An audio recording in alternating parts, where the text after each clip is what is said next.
నమస్తే, welcome to reflection. నేను మీ అమోఘ్ దేశపతి.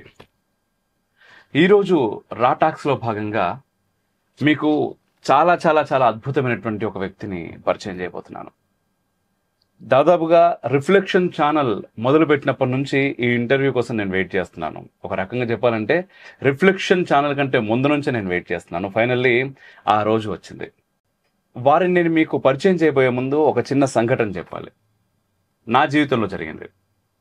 దాదాపుగా 15 సంవత్సరాల క్రితం నేను బీటెక్ కంప్లీట్ చేసి బీటెక్లో ఒక 2 క్యాంపస్ రిక్రూట్మెంట్లో జాబ్ వచ్చినప్పటికీ వాటిని వద్దు అని చెప్పేసి ఓన్లీ సర్టిఫికేట్ మాత్రం పట్టుకొని ఇంట్లో తీసుకెళ్ళి ఇచ్చేసి, నాకు ఇది కాదు ఇంట్రెస్ట్, నేను ఎంటర్టైన్మెంట్ సినిమా వైపు వెళ్ళాలనుకుంటున్నాను అనగానే వాళ్ళు ఓకే అన్నారు, అమ్మ నాన్న. అది పట్టుకొని నేను హైదరాబాద్కి వచ్చి కృష్ణానగర్లో తిరుగుతున్నాను. అప్పటికి దాదాపు ఒక 6 నెలల నుంచి 8 నెలలు కంప్లీట్ అయిపోయింది. సంవత్సరం దగ్గరకు వస్తుంది. ఇంట్లో ఒక టెన్షన్ ఉంటుంది కదా, వీడేమైపోతాడు అని. అప్పుడు బాసర్ నుంచి నాన్నగారు నాకు కాల్ చేసి, నీకు ఒక గురువు గారి నెంబర్ ఇస్తున్నాను, వారి దగ్గరికి వెళ్ళి వారిని కలువు అన్నారు. ఖచ్చితంగా చెప్తాను, ఆ రోజు నా జీవితంలో మర్చిపోలేని రోజు. నేను అక్కడికి వెళ్ళి స్వామి నమస్కారం అని చెప్పి, నేను ఇక్కడ బాసర శంకర్ గారి అబ్బాయి అనగానే, అయ్యో నాన్న కూర్చో అని చెప్పి చాలా ఆప్యాయతగా నన్ను పలకరించి కూర్చోబెట్టి, నాతో పాటుగా ఇంకొక వ్యక్తి కూడా వచ్చారు వేరే ఒక రిఫరెన్స్తో. అయితే నాన్నగారు జాబ్ గురించి మీతో మాట్లాడమన్నారు. లోపల మనసులో జాబ్ చేయాలని ఇంట్రెస్ట్ లేదు, కానీ అప్పటి సంవత్సరం అవుతుంది, మనం ఎటు వెళ్తామో ఏంటో తెలియదు, ఇంట్లో టెన్షన్ ఉంటుంది కదా. సో అక్కడికి వెళ్ళినప్పుడు నాతో పాటుగా ఆ అబ్బాయి వచ్చారు. ఆ అబ్బాయిది నాది ఇద్దరి జాతకాలు చూశారు. అప్పటి వరకు నాకు జాతకాలు చూడటము, జాతకాలు అంటే కొంతమేర జాతకం అనేది కరెక్ట్ ఉంటుండొచ్చు, కానీ చూస్తారా ఇదేంటో అసలు ఇది నిజమేనా అనేటటువంటి ఒక చాలా చాలా డౌట్స్ ఉండేది. అక్కడికి వెళ్ళిన తర్వాత ఇద్దరు జాతకాలు చూసి, ఆ అబ్బాయికి ఎవరైతే ఉన్నారో అతనికి అప్పట్లో టెక్ మహేంద్రాలో జాబ్ ఇమీడియట్గా నెక్స్ట్ వీక్ వెళ్ళి జాబ్లో జాయిన్ అయిపోయిండు. అదంతా నాకు గుర్తుంది. ఆ తర్వాత నా జాతకం చూసి, ఏదో రోజు నువ్వు జాబ్ ఇచ్చేవాడు అవుతావులే, నీకు ఇదంతా కాదు, నువ్వు వెళ్ళి నీ పని ఏంటో అది చేసుకోపో అన్నారు. ఆ తర్వాత అప్పటి నుంచి ఇప్పటికీ చాలా చాలా విషయాల్లో నాకు గురువుగా మార్గనిర్దేశనం చేస్తూనే ఉన్నారు. ప్రముఖ జ్యోతిష్య వాస్తు పండితులు వారు శ్రీ తంగిరాల సత్యనారాయణ గారు. గురుజీ నమస్కారం. నమస్తేనమ్మా. ఎలా ఉన్నారు? బాగున్నాను, చాలా సంతోషం. నీ రిఫ్లెక్షన్ ఛానల్లో ఇన్నాళ్ళకి ఇక్కడికి వచ్చి ఒక రకంగా నిన్ను నమ్ముకున్నటువంటి ప్రేక్షకుల యొక్క మనోభావాలకి కావలసినటువంటి నా శాస్త్రం, నాకు తెలిసిన శాస్త్రంలో నేను చెప్పగలిగినవి కొన్ని నీ ఛానల్లో అందరికీ ఇవ్వడానికి ఆనందంతో కూడినటువంటి ఆలోచనతో వచ్చాను. వాస్తు శాస్త్రం అనేది కేవలం ఇంటికి సంబంధించినటువంటి శాస్త్రమేనా? Muslims చూపించుకుంటున్నారు, Christians చూపించుకుంటున్నారు. ఇది వాస్తు శాస్త్రం అనేది మతానికి అతీతం. ప్రతిదీ మనం చెప్పింది అందరూ వాడుతున్నది ప్రపంచంలో. మన వేదాలని, మన పురాణాన్ని, మన ఇతిహాసాలని వీటన్నిటి కూడా పుక్కిటి పురాణాలు, పుక్కిటి ఇతిహాసాలు అని చెప్పేసి పక్కన పడేసే వాళ్ళు కూడా గ్రహణం రోజున వెళ్ళి మేము అన్ని తిన్నామండి, మాకేం కాలేదు అంటున్నారు. వాళ్ళ ఉద్దేశంలో ఏంటంటే ఇలా తినగానే అలా చావాలి కావచ్చు. హిందూ ధర్మశాస్త్రాలన్నిటినీ కూడా శాస్త్రపరంగా భయపెట్టి వ్యాపార పరంగా చేసుకొచ్చేసారు. ఇది తూర్పు, ఇది పడమర, ఇటువైపే ఇల్లు ఉండాలి, అటువైపు ద్వారం ఉండాలి. ఈ రోజు సూర్యుడు నీకు ఎదురుగుండా వచ్చినవాడు రేపు పక్కకు వస్తున్నాడా తిరుగుతుందని అంటే ఇప్పుడు భూమి చరించిందా, మారిందా, దిక్కు మారిందా? భగవంతుడు అనేవాడు డిప్లొమాట్, ఆయన చేయిస్తారు. మనం సరిగ్గా ఉంటే, మనం ధర్మబద్ధంగా ఉంటే. అంటే చాలా మంది అంటుంటారు, ఇక్కడికి వెళ్తే నాకు చాలా నెగిటివ్ గా ఉంది, ఓ దగ్గరికి వెళ్ళినప్పుడు ఇది చాలా ప్రశాంతంగా ఉంది. ప్రతి మనిషి యొక్క జీవితంలో 27 సంవత్సరాలకు ఒకసారి ఒక ఆవృత్తి కంప్లీట్ చేస్తాడు. ఈ రోజు కర్మ అనుభవిస్తున్నాం, జాలి పడుతున్నాం అందరి మీద. జాలి పడడంలో అర్థం లేదని నా అభిప్రాయం. తల్లి, తండ్రి, గురువు, దైవం అని చెప్పారు. మన వాళ్ళందరూ ఇప్పుడు ఈ ముగ్గురిని వదిలేసి దేవుణ్ణి పట్టుకుంటున్నారు. దేవుడు ఏం చేస్తాడు? మొత్తం శాస్త్రాన్ని కొలవగలిగేంత సైన్స్ ఇంకా డెవలప్ కాలేదు. మన శాస్త్రాన్ని విశ్లేషించి చెప్పకపోవడం వలన ఇదేదో మూర్ఖత్వంగాను మూఢత్వంగాను పాటిస్తున్నారనేటువంటి భావన వచ్చి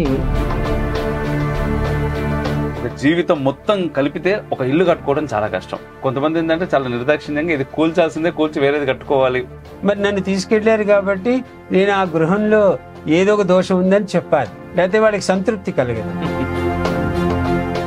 ముహూర్తము, వాస్తు ఈ రెండింటి గురించి మన దేశంలో కమ్యూనిస్టులు చాలా పెద్ద స్థాయిలో వాళ్లే ఎక్కువ నిద్రలో కూడా స్మరణ చేసుకుంటారు.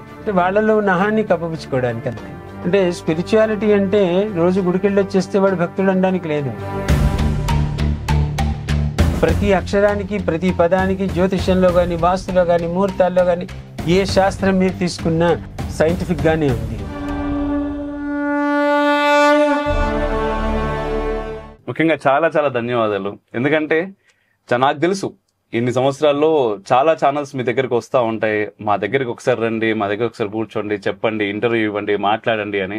మీరు ఇప్పటివరకు ఎక్కడ కూడా కనిపించలేదు, చాలా నచ్చదు కూడా మీకు అటువంటిది. కానీ ఫైనల్లీ మన రిఫ్లెక్షన్కి, మన ప్రేక్షకులతో మాట్లాడడానికి వచ్చినందుకు చాలా ధన్యవాదాలు. అయితే మనం వాస్తు గురించి ప్రత్యేకంగా మాట్లాడాలి అని అనుకుంటున్నాం గురించి ఈరోజు. అయితే వాస్తు శాస్త్రం గురించి బయట చాలా అపోహలు ఉన్నాయి. అది ఎందుకు అనే విషయం గురించి చాలా ఫ్యాక్టర్స్ ఉన్నాయి. దాని గురించి మనం మాట్లాడడం కొంచెం పక్కన పెడితే, వాస్తు శాస్త్రం అనేది కేవలం ఇంటికి సంబంధించినటువంటి శాస్త్రమేనా, లేదా మనుష్యుడి యొక్క జీవశక్తికి కూడా సంబంధించిన శాస్త్రమా? వాస్తు అనేటువంటి పదం యొక్క అర్థం ఏమిటి? వసతి ఏర్పరచుకోవడం అంటే గృహాన్ని సమతుల్యంగా నిర్మించుకోవడానికి కావలసినటువంటి విజ్ఞానకరంగా ఉన్నటువంటి శాస్త్రం. అంటే గృహ నిర్మాణాలకు అనుకూలమైనటువంటి విధానాన్ని ఏర్పరచుకోవడానికి మనం ఈ భూమి మీద ప్రకృతిలో పంచభూతాలుతో కూడినటువంటి, సూర్య చంద్రాదులతో కూడినటువంటి గ్రహాదుల యొక్క, అష్టదిక్పాలకుల యొక్క శక్తిలో ఈ భూమి అంతా ఉంది. ఈ శక్తిని ఏ రకంగా మానవ జీవితంలో మనం దానిని ఉపయోగించుకుని మనలో ఉన్న శక్తిని ఇంకొంచెం ఉత్తేజపరచుకోవడానికి ఎలాంటి ప్రామాణికమైనటువంటి క్షేత్రంలో మనం ఉన్నట్లయితే దాని ఫలితం మనం పొందగలమో దానిని శాస్త్ర రూపంలో మన పూర్వీకులు మనకు అందించడం జరిగింది. దాని ప్రకారం మనిషి యొక్క శక్తిని పెంచుకోవడానికి సమతుల్యమైనటువంటి క్షేత్ర నివాసం చేసినప్పుడు అతనిలో ఉన్నటువంటి జ్ఞానశక్తి పెరుగుతూ ఉంటుంది, యోగశక్తి పెరుగుతూ ఉంటుంది. తద్వారా ఈ ప్రకృతికి, ధర్మానికి, సనాతన ధర్మానికి హేతు అవుతుంది. ఇదే మామూలుగా వాస్తు శాస్త్రం గురించి మనం మాట్లాడితే చాలా డౌట్స్ ఉన్నాయి, చాలా లోతులోకి వెళ్ళాలనే భావనతోనే ఈ ఇంటర్వ్యూ. అయితే స్వామీజీ, ఇక్కడ వాస్తు శాస్త్రం గురించి మనకు పురాణాల్లో కానీ, ఇతిహాసాల్లో కానీ ఎక్కడైనా ఉందా? అప్పుడు పరిస్థితి ఏంటి? ఇది ఈ జగత్తులో, ఈ ప్రకృతిలో ఉన్నటువంటి సూర్యచంద్రాది గ్రహాదులను బట్టి, దీనిని బట్టి మన పూర్వ ఋషులు ఒక 5000 సంవత్సరాల క్రితమే వారి వారి అనుభవాలతో భృగు మహర్షి, అత్రి మహర్షి, గర్గ మహర్షి ఇత్యాదులు ఒక 18 మంది గ్రంథకర్తలుగా ఉండి వారు ఈ విజ్ఞానాన్ని, వాస్తుకి సంబంధించినటువంటి ప్రామాణికాలని నిర్ణయించి ఈ లోకంలో అనుగ్రహించారు.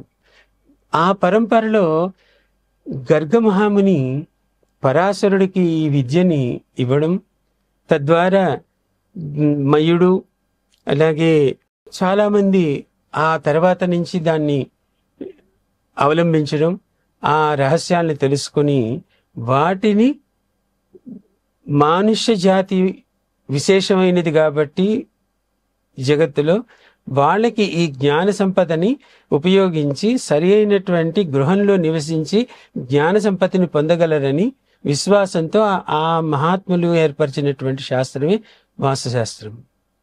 ఇప్పుడు వాస్తు శాస్త్రానికి సంబంధించి చాలా సందర్భాల్లో వాస్తు పురుషుడు అనేటటువంటి మాట చాలా ఎక్కువగా వింటూ ఉంటాం. అసలు ఈ వాస్తు పురుషుడు వెనుకున్నటువంటి భావన ఏంటి? ఆధ్యాత్మిక కోణం ఏదైనా ఉందా దీని వెనుక? పురాణాల్లో మనకి చెప్తూ ఉంటారు, పరమశివుడు చాలా మంది రాక్షసుడి సంహారం చేస్తూ ఉండేవారు అని. అలా ఒకానొక రాక్షసుడి, అంధకాసురుడు అనేటువంటి రాక్షసుడి సంహారం చేస్తున్నప్పుడు ఆయన నుదుటి నుంచి ఒక స్వేద బిందువు పడ్డంతో ఆ శ్వేత బిందువు ఒక మహాభూతంగా తయారైంది, ఒక పెద్ద ఎనర్జీగా తయారైంది.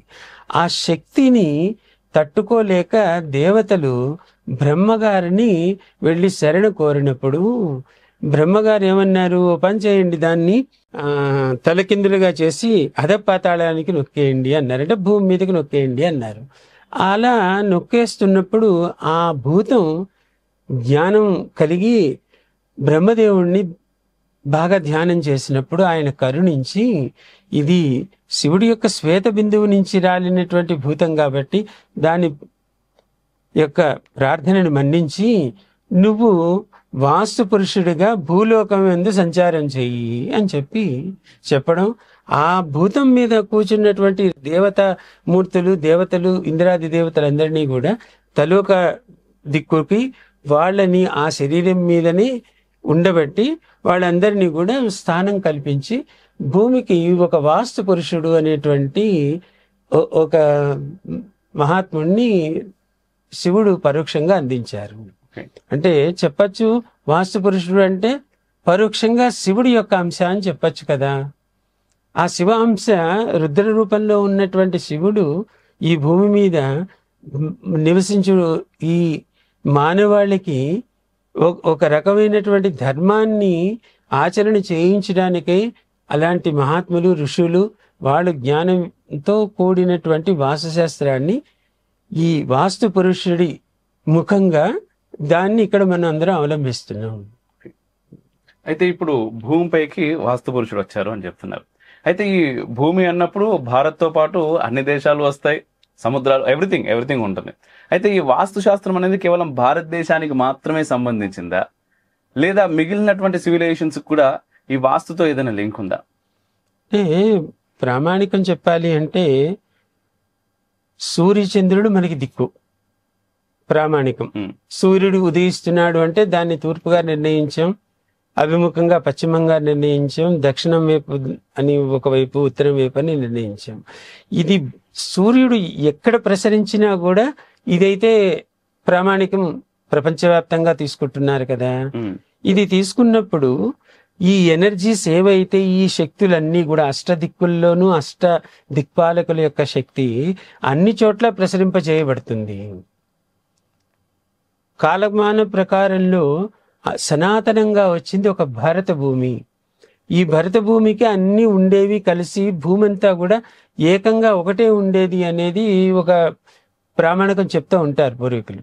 అంటే భూమి అంతా ఒక ప్రామాణికం ఉన్నప్పుడు అదంతా కూడా శాస్త్రం అనేది అంతా మనం ఇంప్లిమెంట్ అవుతుంది. ఈరోజు కూడా అమెరికాలో అయినా కొన్ని ఈ దేశాల్లో ఇప్పటికీ కూడా వాస్తు యొక్క మూలాలు వాళ్ళు ఒక పరోక్ష విధానంలో వాళ్ళు అవలంబిస్తున్నారు అనేది తెలుస్తుంది మనకి. అమెరికాలో కూడా ఒక 50 సంవత్సరాల క్రితం మాకు తాతగారు ఆయన బాలగంగాధర తిలక్ గారు అని చెప్పి తంగిరాల వారు అమెరికా ప్రయాణం చేసినప్పుడు అక్కడ చూసి మూలంలో ఉన్నటువంటి పరాశరుడు వాళ్ళు చెప్పిన గ్రంథాల్లో ఉన్నటువంటి కొన్ని ప్రామాణికాల్ని తీసుకుని అక్కడ నగరాలను నిర్మించారు అని చెప్పి వారు చెప్పడం జరిగిందట. అంటే భూప్రపంచం, భూమి ఎక్కడైతే ఉందో, భూమి ఆకర్షణ ఎక్కడైతే ఉందో అక్కడ ఖచ్చితంగా సూర్యచంద్రాదుల యొక్క శక్తి ప్రసరింపబడుతుంది, నవగ్రహాల యొక్క శక్తి ప్రసరింపబడుతోంది. తద్వారా మనం దాన్ని ప్రామాణికం తీసుకున్నప్పుడు ఎక్కడైనా సరే వాస్తుశాస్త్రాన్ని మనం అవలంబన చేసినట్లయితే మనం ఆనందాన్ని పొందడానికి అవకాశం ఉంటుంది. అయితే ఈరోజు స్వామీజీ యాక్చువల్గా ఏది చూసినా అంటే భారతీయ దృక్కోణంలో చూడడం వేరు, కానీ వెస్టర్న్ ఇన్ఫ్లుయెన్స్ మన పైన చాలా పడిపోయింది. ఏ విషయాన్నైనా సరే సైన్స్తో కోల్చి, సైన్స్తో పోలిచి, సైంటిస్టులు, అది కూడా తెల్ల సైంటిస్టులు చెప్తే మాత్రమే దానికి ఒక ప్రాధాన్యత ఇక్కడ సంతరించుకుంటుంది. మనం కూడా దాన్ని నమ్మే, అంటే మనలో చాలా మంది కూడా దాన్ని ఎక్కువగా నమ్మే అవకాశం ఉంటుంది. ప్రతిదాన్ని కూడా మన వేదాలని, మన పురాణాలని, మన ఇతిహాసాలని, వీటన్నిటి కూడా పుక్కిటి పురాణాలు, పుక్కిటి ఇతిహాసాలు అని చెప్పేసి పక్కన పడేసే వాళ్ళు కూడా ఒక్కసారి ఏదో ఒక ఫారెన్ సైంటిస్ట్ భగవద్గీత గురించో లేకపోతే ఏదైనా ఒక శ్లోకం గురించో ఒక మాట చెప్పగానే అరే ఆయన చెప్పాడు కాబట్టి ఇది నిజం అనే దగ్గరికి మనం దిగజారిపోయాం వాస్తవానికి మన దేశం. ఎందుకంటే చాలా కారణాలు ఉన్నాయి, దానికి మళ్ళీ అది పక్కన పెడితే. అయితే దీనికి వాస్తుకు సంబంధించి కూడా వాస్తు అండ్ సైన్స్ రిలేషన్ ఏంటి? సైంటిఫిక్ గా వాస్తు గురించి చెప్పాలి అంటే ఎలా? ఈ మ్యాగ్నెటిక్ ఫీల్డ్ అంటాం, మన లైట్ డైరెక్షన్ కావచ్చు, ఈ కాస్మిక్ ఎనర్జీ కావచ్చు, ఇట్లాంటి పదాలు వాడుతూ ఉంటారు. అంటే పూర్వకాలంలో శాస్త్రాన్ని ఎవరు కూడా ఎక్కువ పాటించకపోవడానికి గల కారణం ధర్మబద్ధంగా ఉండడం, ఒక పెద్దవాళ్ళు చెప్పినటువంటి విధి విధానాల్లో మనం నడవడం వలన మనం శాస్త్రం ఇది అని తెలియక్కర్లా, అది మనం పాటించుకుంటూ వచ్చేసేవాళ్ళం. దాంతో పెద్దలు కూడా మనకి శాస్త్రాన్ని చెప్పలేవరే, నువ్వు ఈ పని చెయ్యి అంటే చేసేవారు. ఈరోజు నవీన కాలం వచ్చేసరికి ప్రాసదేశ మిళితం మన ఎందు కలిగినప్పుడు, ఎప్పుడు కూడా తెలుగులో ఒక పాత సామెత చెప్తూ ఉంటారు, పొరిగింటి పుల్లకూర చాలా రుచిగా ఉంటుంది అని చెప్తూ ఉంటారు. అంటే దాని అర్థం ఏంటి? మన ఇంట్లోది మనకి ఎలాగా అవలంబన కాదు, పక్కవాడిది ఆరాటం ఎక్కువగా ఉంటుంది. ఈ ఆరాటంలో ఈ పాష్ కల్చర్ అంటే ఎంతో శుభ్రత ఉండి ఎంతో మేము స్వచ్ఛతగా ఉన్నాము అనేటువంటి భావంతో ఈ ప్రాచులందరూ కూడా చేయడం జరిగింది. నేను 20 ఏళ్ల క్రితం ఒక 20 ఏళ్ల క్రితం స్విట్జర్లాండ్ జ్యూరిచ్ నుంచి వచ్చిన వాళ్ళు ఇంగ్లీష్లో ప్రింట్ అయినటువంటి ఇన్ని వాస్తుశాస్త్ర పుస్తకాలు తీసుకురావడం జరిగింది. తెచ్చి వాళ్ళు హరిద్వార్లో నేను ఒక కార్యక్రమానికి వెళ్ళినప్పుడు వాళ్ళకి నాకు పరిచయం ఉన్న వ్యక్తి, వీళ్ళు గురుగారు వీళ్ళు వాస్తు గురించి చాలా రీసెర్చ్ చేస్తున్నారు అన్న. రీసెర్చ్ అనే పదం ఇంగ్లీష్ పదం కాబట్టి దానికి విలువ ఎక్కువగా ఉంటుంది అని మన వాళ్ళ అహంతో కూడిన ఫీలింగ్ అన్నమాట. నేను సరే అని వాళ్ళందరినీ కూర్చోబెట్టి ఆ పుస్తకాలు పక్కకు పెట్టండి అని ఒక వారం రోజులు వాళ్ళకి పొద్దున్న నుంచి రాత్రి దాకా శాస్త్రం అంతా కూడా ఏదైతే మనకి మూలంలో ఉందో దానికి వాళ్ళకి ట్రాన్స్లేట్ చేస్తూ ఇంగ్లీష్లో చెప్పడం జరిగింది. వాళ్ళు ఆ పుస్తకాలు పక్కన పెట్టి నేను చెప్పిందంతా రాసుకుని వాళ్ళు జ్యూరిచ్లో అక్కడ వాళ్ళు ఈ శాస్త్రాన్ని వాళ్ళు పాటించేస్తున్నారు. కానీ నాకు అప్పుడు తెలిసిన విషయం ఏంటి అంటే, అక్కడ ఆ ఇంగ్లీష్ పుస్తకాలన్నీ కూడా అమెరికాలో ప్రింట్ అయ్యాయి, ఇంకో చోట ప్రింట్ అయ్యాయి. దాంట్లో అంతా వాస్తుశాస్త్రం అంతా ఉంది. మరి ఇదే వాస్తుశాస్త్రాన్ని అంటే గ్లాసులో కాఫీ ఇస్తే అదేమో బాగాలేదు, కప్పులో ఇస్తేనేమో చాలా రుచిగా ఉంది అంటున్నాం. అంటే ఆ వివేకంతో మనం కొట్టుమిట్లాడుతున్నాం.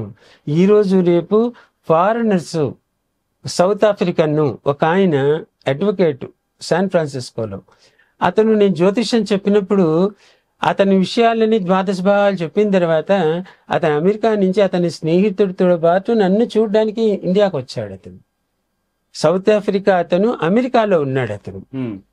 అతని భార్య పేరు దేవసేనారెడ్డి. అంటే ఇదేంటి మీ భార్య పేరు దేవసేనారెడ్డి, మీరు ఆఫ్రికన్స్ అంటే అప్పుడు మూలాలు ఏం తెలిసింది, వాళ్ళు ఆదిలాబాద్ రెడ్డిస్ అని చెప్పి తెలిసింది. ఒక 4-5 తరాలు పూర్వం వాళ్ళు ఆర్జన నిమిత్తం ఆఫ్రికా వెళ్ళిపోవడం, ఆఫ్రికాలో వాళ్ళు అక్కడ ఉండడం, అక్కడ మరి ఇక్కడి నుంచి వెళ్ళిన వాళ్ళు అక్కడ నాగదేవతలను పూజ చేస్తారు. మనం ఇక్కడ సుబ్రహ్మణ్యేశ్వర స్వామిని పూజ చేస్తే వాళ్ళు మురుగన్నని పూజ చేస్తారు, ఇంకోటని పూజ చేస్తారు. ప్రపంచవ్యాప్తంగా తీసుకున్నట్లయితే కొన్ని దేశాల్లో మన భారతీయ సంస్కృతి మూలంలో ఏదైతే ఉందో అవి వాళ్ళు పరోక్షంగా పాటిస్తున్నారు. మళ్ళా మడి ఆచారాదులను లేకపోతే చాదస్తవనో లేకుండా వాటిని వాళ్ళు త్రికరణ శుద్ధిగా పాటిస్తున్నారు. మన వాళ్ళకి ఏమిటి అంటే ఆ జ్ఞానం లేక వాళ్ళు చెప్పింది ఇంగ్లీష్లో చెప్పిన వాస్తు అయితే కరెక్ట్, తెలుగులో చెప్పింది అయితే తప్పు. అంటే మూఢత్వంగా హిందూ ధర్మాన్ని ఆచరణ చేయకుండా విశ్లేషణతో ఆచరణ చేసినట్లయితే ప్రతిదీ మనం చెప్పింది అందరూ వాడుతున్నది ప్రపంచంలో.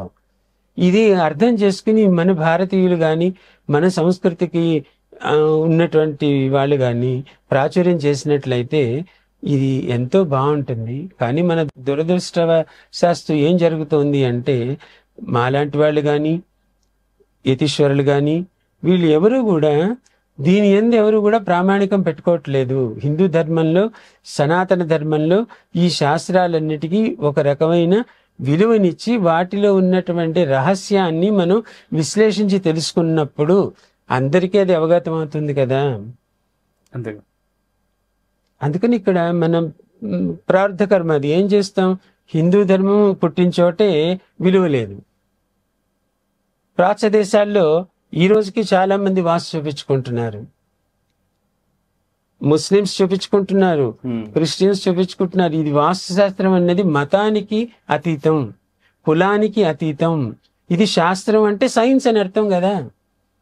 సైన్స్కి చెప్పేదే శాస్త్రం. ఫిజిక్స్ ఉంది, ఫిజిక్స్ అంటున్నాం, ఫిజిక్స్ నేర్చుకోవచ్చు అంటున్నాం. ఈ వాస్తుశాస్త్రం వచ్చేసరికి శాస్త్రం అనేస్తున్నాం. సనాతన ధర్మం ఏమని చెప్పింది? ప్రతి మనిషి శుభ్రంగా ఉండాలి, శుచిగా ఉండాలి, లేకపోతే ఏ బ్యాక్టీరియాను వచ్చి ఆ మనిషికి అనారోగ్యం ఏర్పడుతుంది అని. అది ఏ మతస్థుడికైనా అవలంబం అవుతుంది కదా. ఒక హిందువులే ఇలాగ ఉండాలి అని చెప్పలేదు శాస్త్రం. దాన్ని వీళ్ళందరూ కూడా దాన్ని డైవర్ట్ చేసేసి రాంగ్ ఎజంప్షన్స్ ఇచ్చి మనం మూర్ఖంగా మూఢత్వంగా చెప్తున్నాం కాబట్టి దీన్ని ఆచరణ చేయడం కరెక్ట్ కాదు అంటారు. వాళ్ళు గ్రహణం రోజున వెళ్ళి మేము అన్నీ తిన్నామండి, మాకేం కాలేదు అంటున్నారు. బాగుంది, కరెక్టే, ఏమీ కాదు. ఎప్పుడు కాదు, ఎందుకు కాదు అంటే శాస్త్రం మూలం ఏమని చెప్పారు?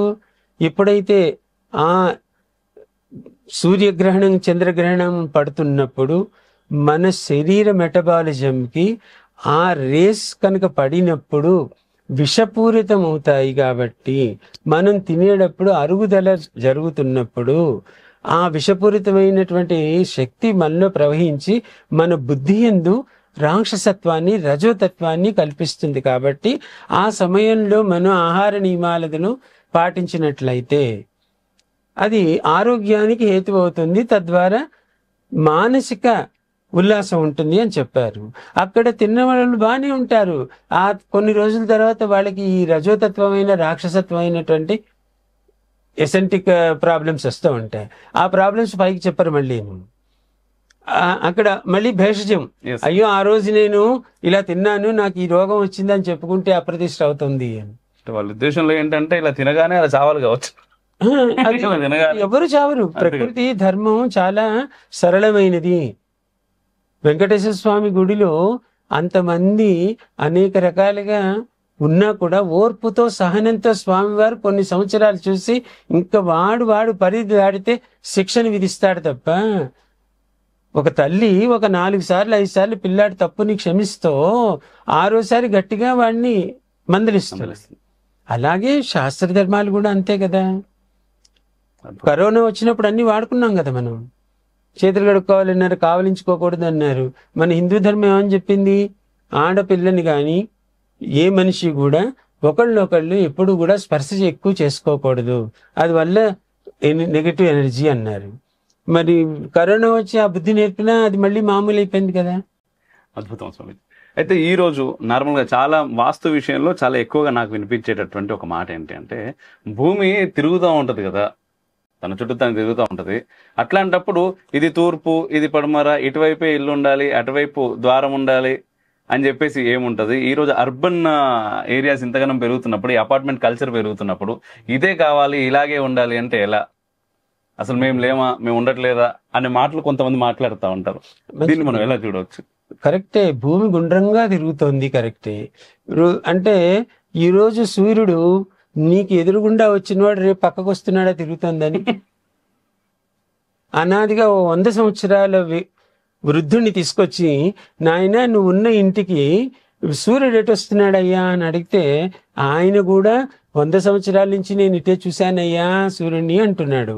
ఆయన 100 సంవత్సరాల ముందు వాడిని అడిగినా కూడా సూర్యుడు అటే చూశాడు అంటున్నాడు. అంటే ఇప్పుడు భూమి చరించిందా, మారిందా, దిక్కు మారిందా? మారలేదు కదా.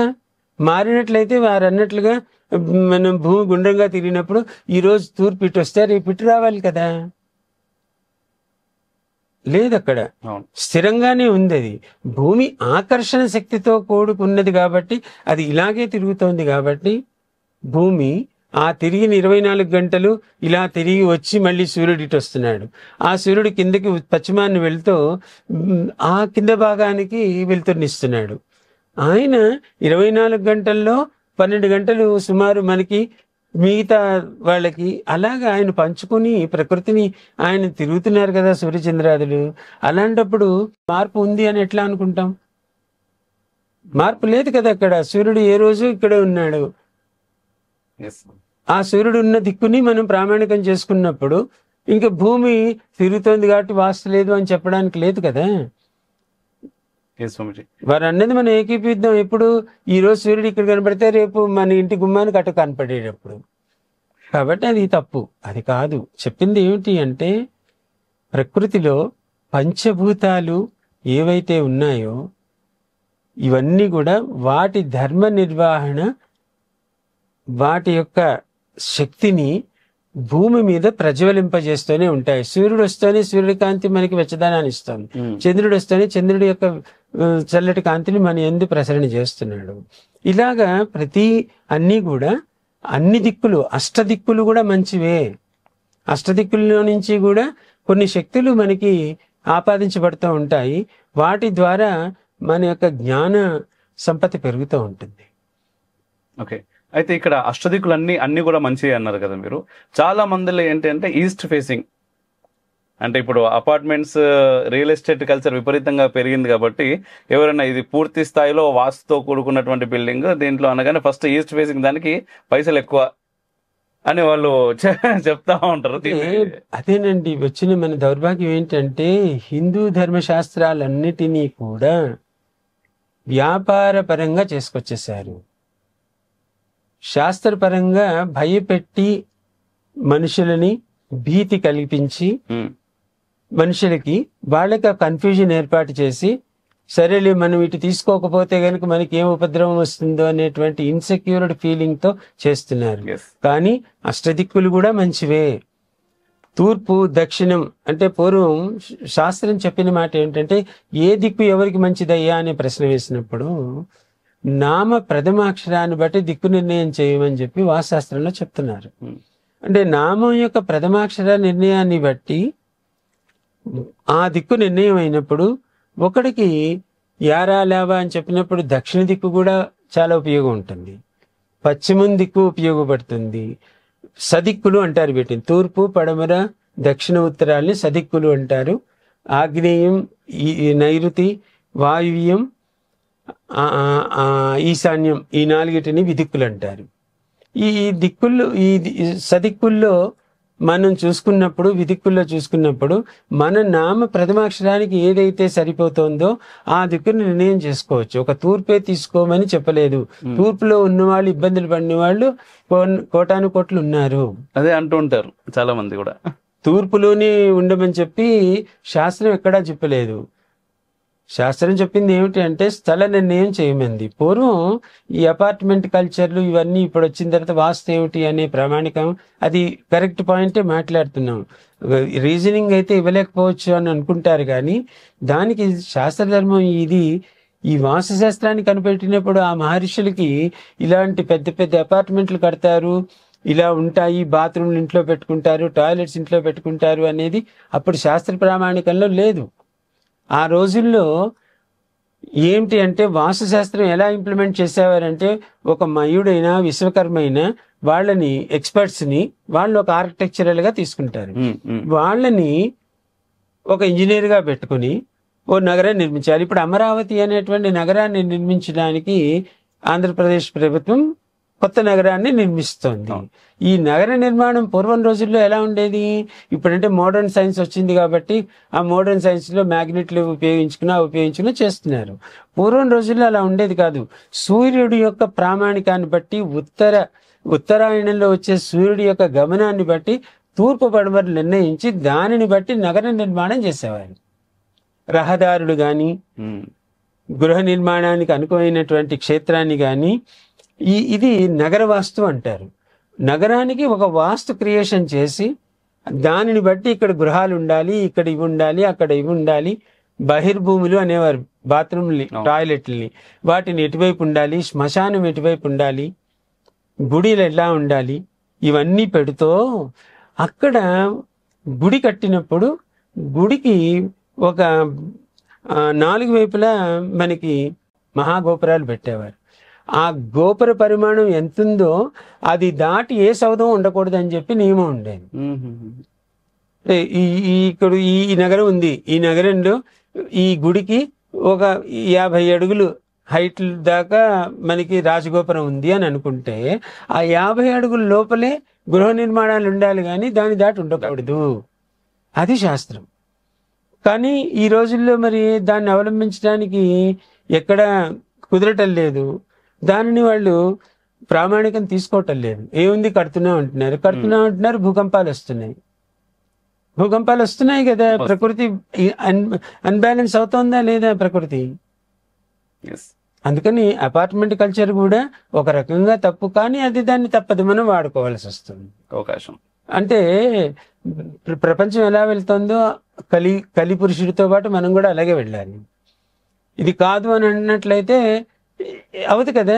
ఇంత అపార్ట్మెంట్లు సౌదాలు కడుతున్నాము, ఇవన్నీ సెక్యూర్డా అంటే ప్రశ్నార్థకమే. భూకంపం వచ్చిందంటే అన్నీ క్లియరే. అందుకని అపార్ట్మెంట్ కల్చర్కి కొంచెం విరుద్ధమే శాస్త్రం.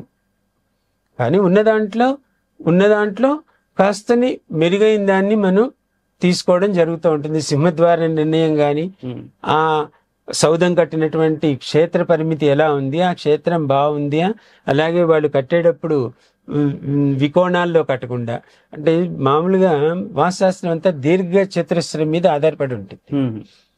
ఈ కొత్తగా ఏం చేస్తారంటే కోణాలు పెడుతూ ఉంటారు అన్ని చోట్ల. ఈ ముందుకు తీసుకురావడము, లోపలికి తీసుకెళ్లడము, విదిక్కుల్లో అలా చేస్తూ ఉంటారు. అది మంచిది కాదు. ఒక్కొక్క దిక్కుకి ఒక రకమైనటువంటి నెగిటివ్ ఎనర్జీ క్రియేట్ అవుతూ ఉంటుంది. అందుకని అవి చూసుకుని, అంతవరకు చూసుకుని దాన్ని పెట్టుకుని మిగతాది భగవంతుడి మీద భారం వేసి నివాసయోగ్యం చేస్తున్నారు అందరూ. Okay okay. ఇప్పుడు వాస్తుకి సంబంధించి, వాస్తు అండ్ మానవ శరీరంలోని ఎనర్జీకి సంబంధించి ఏమైనా సంబంధం ఉంటుందా? అంటే చాలా మంది అంటుంటారు, ఇక్కడికి వెళ్తే నాకు చాలా నెగిటివ్గా ఉంది, ఓ దగ్గరికి వెళ్ళినప్పుడు ఇది చాలా ప్రశాంతంగా ఉంది, చాలా పాజిటివ్గా ఉంది అనే భావన కలుగుతూ ఉంటుంది కొన్ని సందర్భాల్లో. ఇదే చెప్పాలంటే పూర్వం నాకు ఒక కథ చెప్పారు. రాములు వారు సీతమ్మ వారితో కలిపి లక్ష్మణుడిని తీసుకుని అడవి గుండా ప్రయాణం చేస్తున్నప్పుడు లక్ష్మణుడు కొంచెం దూరం వెళ్ళిన తర్వాత, రామా నీ వస్తువులు నువ్వు తీసుకొని నేను మొయ్యలేను అని చెప్పి రాముల వారికి ఇచ్చేసారట. ఇచ్చేసినప్పుడు రాముల వారు తీసుకున్నారట, ఓ 2 యోజనాలు వెళ్ళారట. వెళ్ళిన తర్వాత కొంచెం దూరం వెళ్ళిన తర్వాత అన్న అని పిలిచారట. అప్పుడు ముందేమో రామ అని బాగా పొగరుగాను లేకపోతే అహంకారంతోనూ పలికిన పలుకు తర్వాత అన్నా అని ప్రేమగా ఉండి, నేనుండగా మీరు మోసుకోవడం ఏంటి అని చెప్పి విలపించి వారి దగ్గర ఉన్న వస్తువులు తీసుకుని ఆయన మోయడం మొదలుపెట్టారట. అప్పుడు వెనకనున్న అమ్మవారు అడిగారట, సీతమ్మ వారు, ఏంటి ఇతను అసలే లక్ష్మణుడు చాలా రజోతత్వంతో కూడుకున్నటువంటి ఆయన, కోపం ఎక్కువ అని చెప్తా ఉంటారు ఆయనకి. ఆయనకి అడిగితే అమ్మవారికి అప్పుడు స్వామివారు చెప్పారట, మనం వెళుతున్న క్షేత్రం రాక్షసుల యొక్క క్షేత్రం, ఇది ఈ రాక్షసతత్వం కలిగినటువంటి క్షేత్రంలో మనం నడుస్తున్నప్పుడు మనకి ఆ శక్తి మనకి అంటుకోలేదు, కానీ లక్ష్మణుడికి ఆ శక్తి మిళితమైంది, తనలో కలిసింది, అందుకని అహం వచ్చింది, అది దాటాము, దాటిన తర్వాత మళ్ళీ దైవత్వం వచ్చింది, శాంతతత్వం వచ్చింది అని చెప్పుకొచ్చారు. అంటే దీని అర్థం ఏంటి? కొన్ని క్షేత్రాల్లో కాలగమనంలో నివాసం చేసినటువంటి వాళ్ళ యొక్క ఎనర్జీ అక్కడ స్పర్శ అవుతూ ఉంటుంది.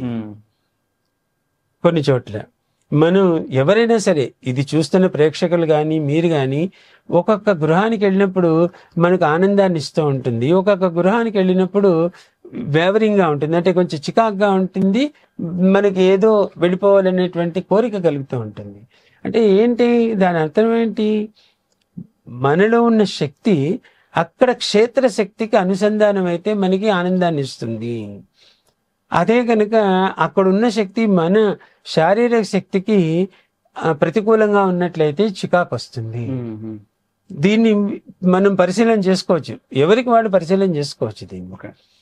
అప్పుడు అర్థమవుతుంది. వాస్తుశాస్త్రంలో చూసినప్పుడు, ఓ ఈ క్షేత్రానికి వెళ్ళినప్పుడు ఈ దిక్కులో మీకు పనికొస్తుందండి అంటున్నాం.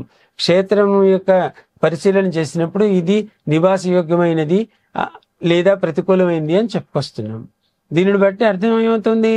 ఆ మనిషి అక్కడ ఉన్నప్పుడు ఆ శక్తి వాళ్ళు ఇమిడింపజేసుకున్నప్పుడు ఇంకొంచెం అతనిలో సద్భావాలు కలిగి ఆలోచనలు మంచివయ్యి సొసైటీలో ఒక మంచివాడిగా పేరు పొందడానికి కావలసినటువంటి విధి విధానాల్ని ఆ ఆలోచనల్ని పెంపొందించి చేసుకోవడానికి తనలో ఉన్న శక్తి ఉపయోగపడుతుంది కదా.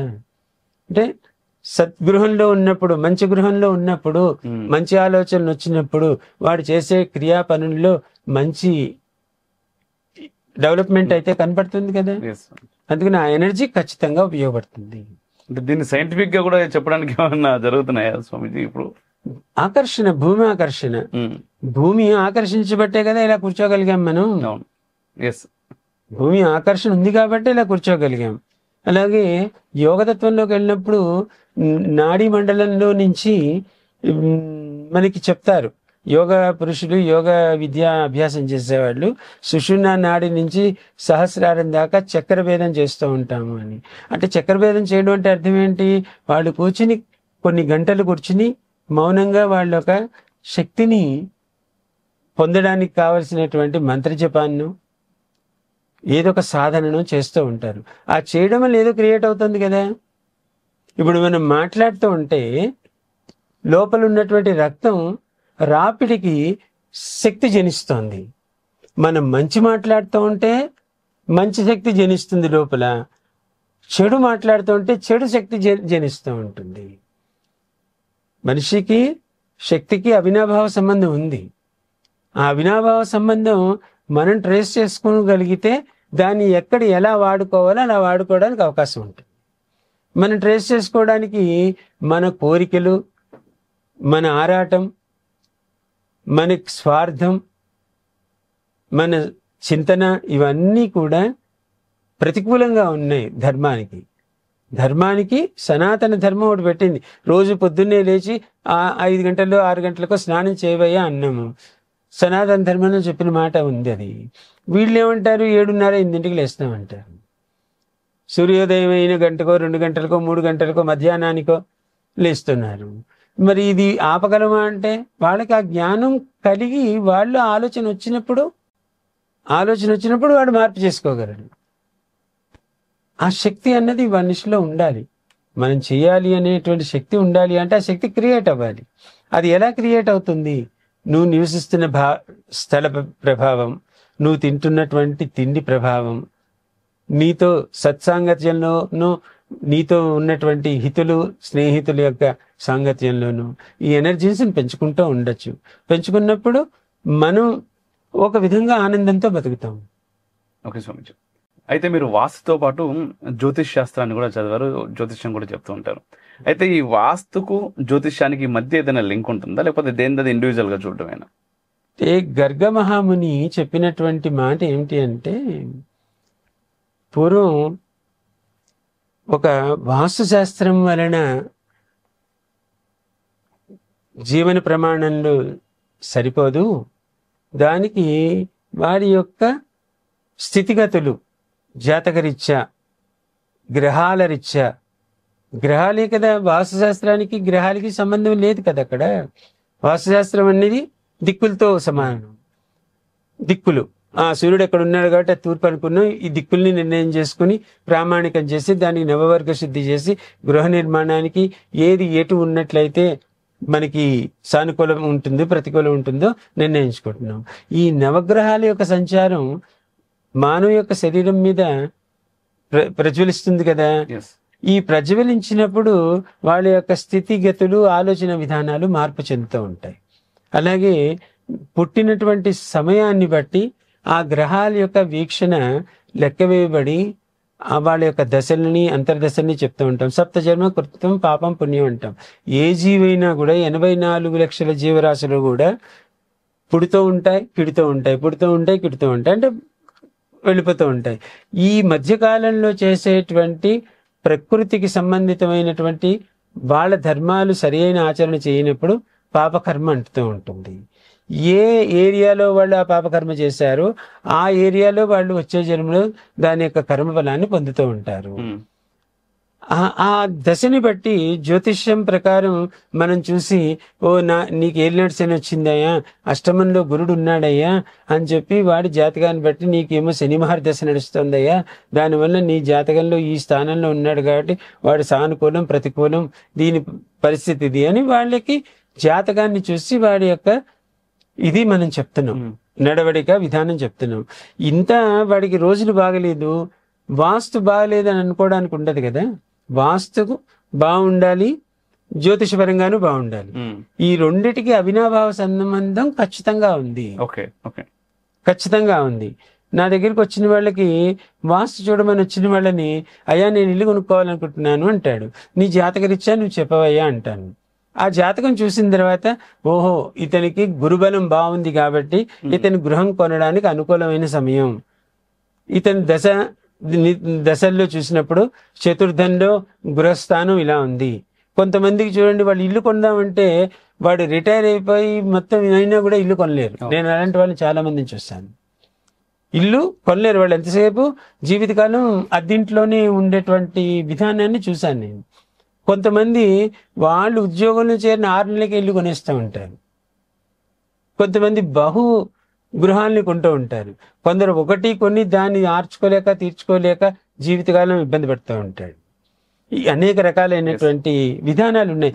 దీని జాతకరీత్యా వాడి గృహస్థానం ఎలా ఉంది, ఆ గృహస్థానం వల్ల వాడు ఏ రకమైనటువంటి గృహాన్ని పొందగలడు, ఆ పొందినప్పుడు వాడికి ఆ గృహంలో సరైనటువంటి వాస్తుకి 100కి 100 పాళ్ళు ఉన్నట్లయితే గ్రహ దోషాలు ఉన్నా కూడా ఈ వాస్తు ప్రశాంతమైన ఇంట్లో ఉన్నాం, ప్రశాంతంగా ఇక్కడ కూర్చున్నప్పుడు మన ఆలోచన శక్తి మారుతుంది కదా. ఈ ఆలోచన శక్తిలో నాకు ఇది బాగలేదు అన్నప్పుడు భగవంతుడు ఏదో రూపేణ ఎవరినో ఒకళ్ళు పంపించిన, ఆయన నీకు ఇది బాగాలేదు కదా రుద్రాభిషేకం చేయించుకొని అయినా, లేకపోతే ఈ గ్రహానికి జపం చేయించుకొని అయినా అని చెప్పి కొన్ని ప్రాయశ్చిత కర్మలు మనకి ఎవరో ఒకళ్ళ ద్వారా ఆసువుగా వస్తూ ఉంటాయి. వాటిని చేయించుకోవడం వలన ఆ కర్మ యొక్క ఇంటెన్సిటీ తగ్గుతుంది. కర్మ పోకపోవచ్చు కానీ ఇంటెన్సిటీ తగ్గుతుంది. ఈ గృహంలో ఉండడం వలన ఆ జాతకరీత్యా వచ్చినటువంటి ఆ నెగిటివ్ ఎనర్జీ ఇంటెన్సిటీ తగ్గుతుంది. ఆ ఎనర్జీ కొంచెం మనం ఎనస్థీషియా, డాక్టర్ ఎనస్థీషియా ఇస్తాడు. నొప్పి తగ్గిందంటే తగ్గదు, అక్కడ నొప్పి తగ్గదు. నొప్పిని వాడు అనుభవించడు, భావంలోకి నొప్పి లేదు అక్కడ. ఎందుకు లేదు అంటే ఆ ఎనస్థీషియా ఇచ్చాడు డాక్టర్. ఎంత పెద్ద డాక్టర్ అయినా ఎనస్థీషియాస్ లేకుండా ఈ ఆపరేషన్ చేయరు కూడా. అది ప్రమాదం. ఆ ఎనస్థీషియా ఇచ్చిన డాక్టరు చేయి కోసేసినా కూడా ఈ మనిషికి స్పర్శ తెలియదు. అంటే స్పర్శాభావన ఎప్పుడు లేదు, ఈ ఎనస్థీషియా వల్ల. ఈ ఎనస్థీషియా అన్నది ఏంటి, ప్రాయశ్చిత కర్మ. ఒక గ్రహానికి బాగాలేదు, ఒక విధానానికి బాగాలేదు, ఒక అయ్యప్ప స్వామి దీక్ష వెళ్తున్నారు, ఈ దీక్షా సమయంలో అనేక ప్రిన్సిపల్స్ పాటిస్తున్నారు. ఆ పాటించడం వల్ల వాళ్ళ కర్మ పరిపక్వత చెందుతున్నారు. కష్టంలో ఉన్నప్పుడు కూడా ఇలాంటివి చేసినప్పుడు, ఇలాంటి దీక్షలు కానీ వ్రతాలు కానీ జపాలు కానీ తీర్థయాత్ర స్థలాల యొక్క దర్శనం కానీ చేసినప్పుడు కొంచెం కర్మ మనకి నిగూఢమైనటువంటి కర్మ కొంచెం ప్రాయశ్చితం అవుతుంది. ఆ ప్రాయశ్చితం అవడం వలన ఆ కర్మ మనకి ఇంపాక్ట్ తక్కువగా ఉంటుంది. ఇలాంటి గృహంలో నివసించినప్పుడు ఆలోచన వస్తుంది, అయ్యా ఈ గ్రహానికి మనం ఈ జపం చేయించుకుందామనే ఆలోచన వస్తుంది. కొంతమందికి ఆ గృహంలో కనుక తేడా ఉన్నట్టయితే వాళ్ళకి ఈ ఆలోచన రాదు, చేయించుకోవాలనే ఆలోచన రాదు, అక్కడే ఉంటారు, అలాగే ఉంటారు. ఈ మధ్యనే ఒకళ్ళ ఇంట్లో వాస్తు చూడడానికి వెళ్ళాం. గత 5 సంవత్సరాలుగా వాళ్ళు ఆ ఇంట్లో ఉన్నారు. కరెక్ట్గా నైరుతి దిక్కులోనే సింహద్వారం ఉంది. ఆ బిల్డింగ్ కి మామూలుగా మనిషికి ఆయుష్ ఎంతో, ఒక కట్టడానికి కూడా ఆయుష్ నిర్ణయించబడుతుంది. దాన్ని నవవర్గ శుద్ధి అని ప్రాచుర్యంలో ఉంటుంది. దాన్ని నవవర్గ శుద్ధి అంటారు. అంటే ఒక ఆయం కట్టడం అని అటు ఆంధ్రదేశంలో అంటారు. ఆయం కట్టడం అంటే ఒక ప్లింత్ ఏరియాలో ఒక వ్యక్తి, ఒక నక్షత్ర జాతకుడు ఇల్లు కట్టుకున్నట్లయితే ఆ ఇంట్లో ధనం ఎంత ఉంటుంది, రుణం ఎంత ఉంటుంది, ఆ ఇంటికి ఆయుష్ ఎంత ఉంటుంది. ఆయుష్ నిర్ణయం 120 సంవత్సరాలుగా మనిషికి నిర్ణయించినట్టుగానే నిర్ణయిస్తారు. నిర్ణయించి ఇలా 9 రకాలైనటువంటి భావాలని మనం శుద్ధి చేసి అప్పుడు ఆ ప్లింత్ ఏరియాలో గృహ నిర్మాణం చేసుకున్నప్పుడు లాభం మాట భగవంతుడు ఎరుగు, నష్టం అయితే జరగదు. దుఃఖం అన్నమాట వదిలే, సుఖాన్ని అయితే వదలరు, ఖచ్చితంగా సుఖపడతారు. వెళ్ళినప్పుడు 5 ఏళ్ళ బట్టి ఉన్నాడు. అతని బాధ ఇంటి యజమానిగా తనకి ఆ ఇంట్లో శక్తి లేదు అనే బాధ. నేనన్నా ఈరోజు రేపు ఇంట్లో అందరూ కూడా డామినేటింగ్ గానే ఉంటారయ్యా, బాధపడుకు, నువ్వు ఇల్లు మార్చు. 3 నెలలు వెంట పెడితే ఆ ఇల్లు మార్చడం జరిగింది. మార్చిన తర్వాత ఆ ఇంటి నుంచి వచ్చిన తర్వాత 3 నెలల తర్వాత అడిగాను, 2 నెలల తర్వాత, ఎన్నైనా ఎలా ఉన్నావు అంటే కొంచెం బాగున్నా గురువు గారు అంటే మొహంలో ఆరా ఆ యొక్క గ్లో తెలుస్తూ ఉంటుంది కదా మనిషికి. మరి అక్కడ అతనికి సరిపడినటువంటి దాంట్లో 5 ఏళ్ళు బట్టి ఆ ఇల్లు ఎంతో మంది చెప్పినా ఖాళీ చేయలేకపోయాడు. ఎంతో మంది చెప్పినా ఖాళీ చేయలేకపోయాడు. ఏదో నేను నా సద్గురువుల కృపతో అయ్యో మంచివాడతను, ఆ మంచివాడికి టైం రాని, అప్పుడు జాతకం చూసినప్పుడు జాతకంలో అతను అనుభవించాల్సిన కర్మంతా అక్కడ అనుభవించాడు, బయటకు వచ్చాడు, జాతకరీత్యా బాగుంది కాబట్టి ఆ గృహంలో నుంచి బయటికి రావడానికి జాతకం కూడా కొంచెం బలంగా పనిచేసింది కదా.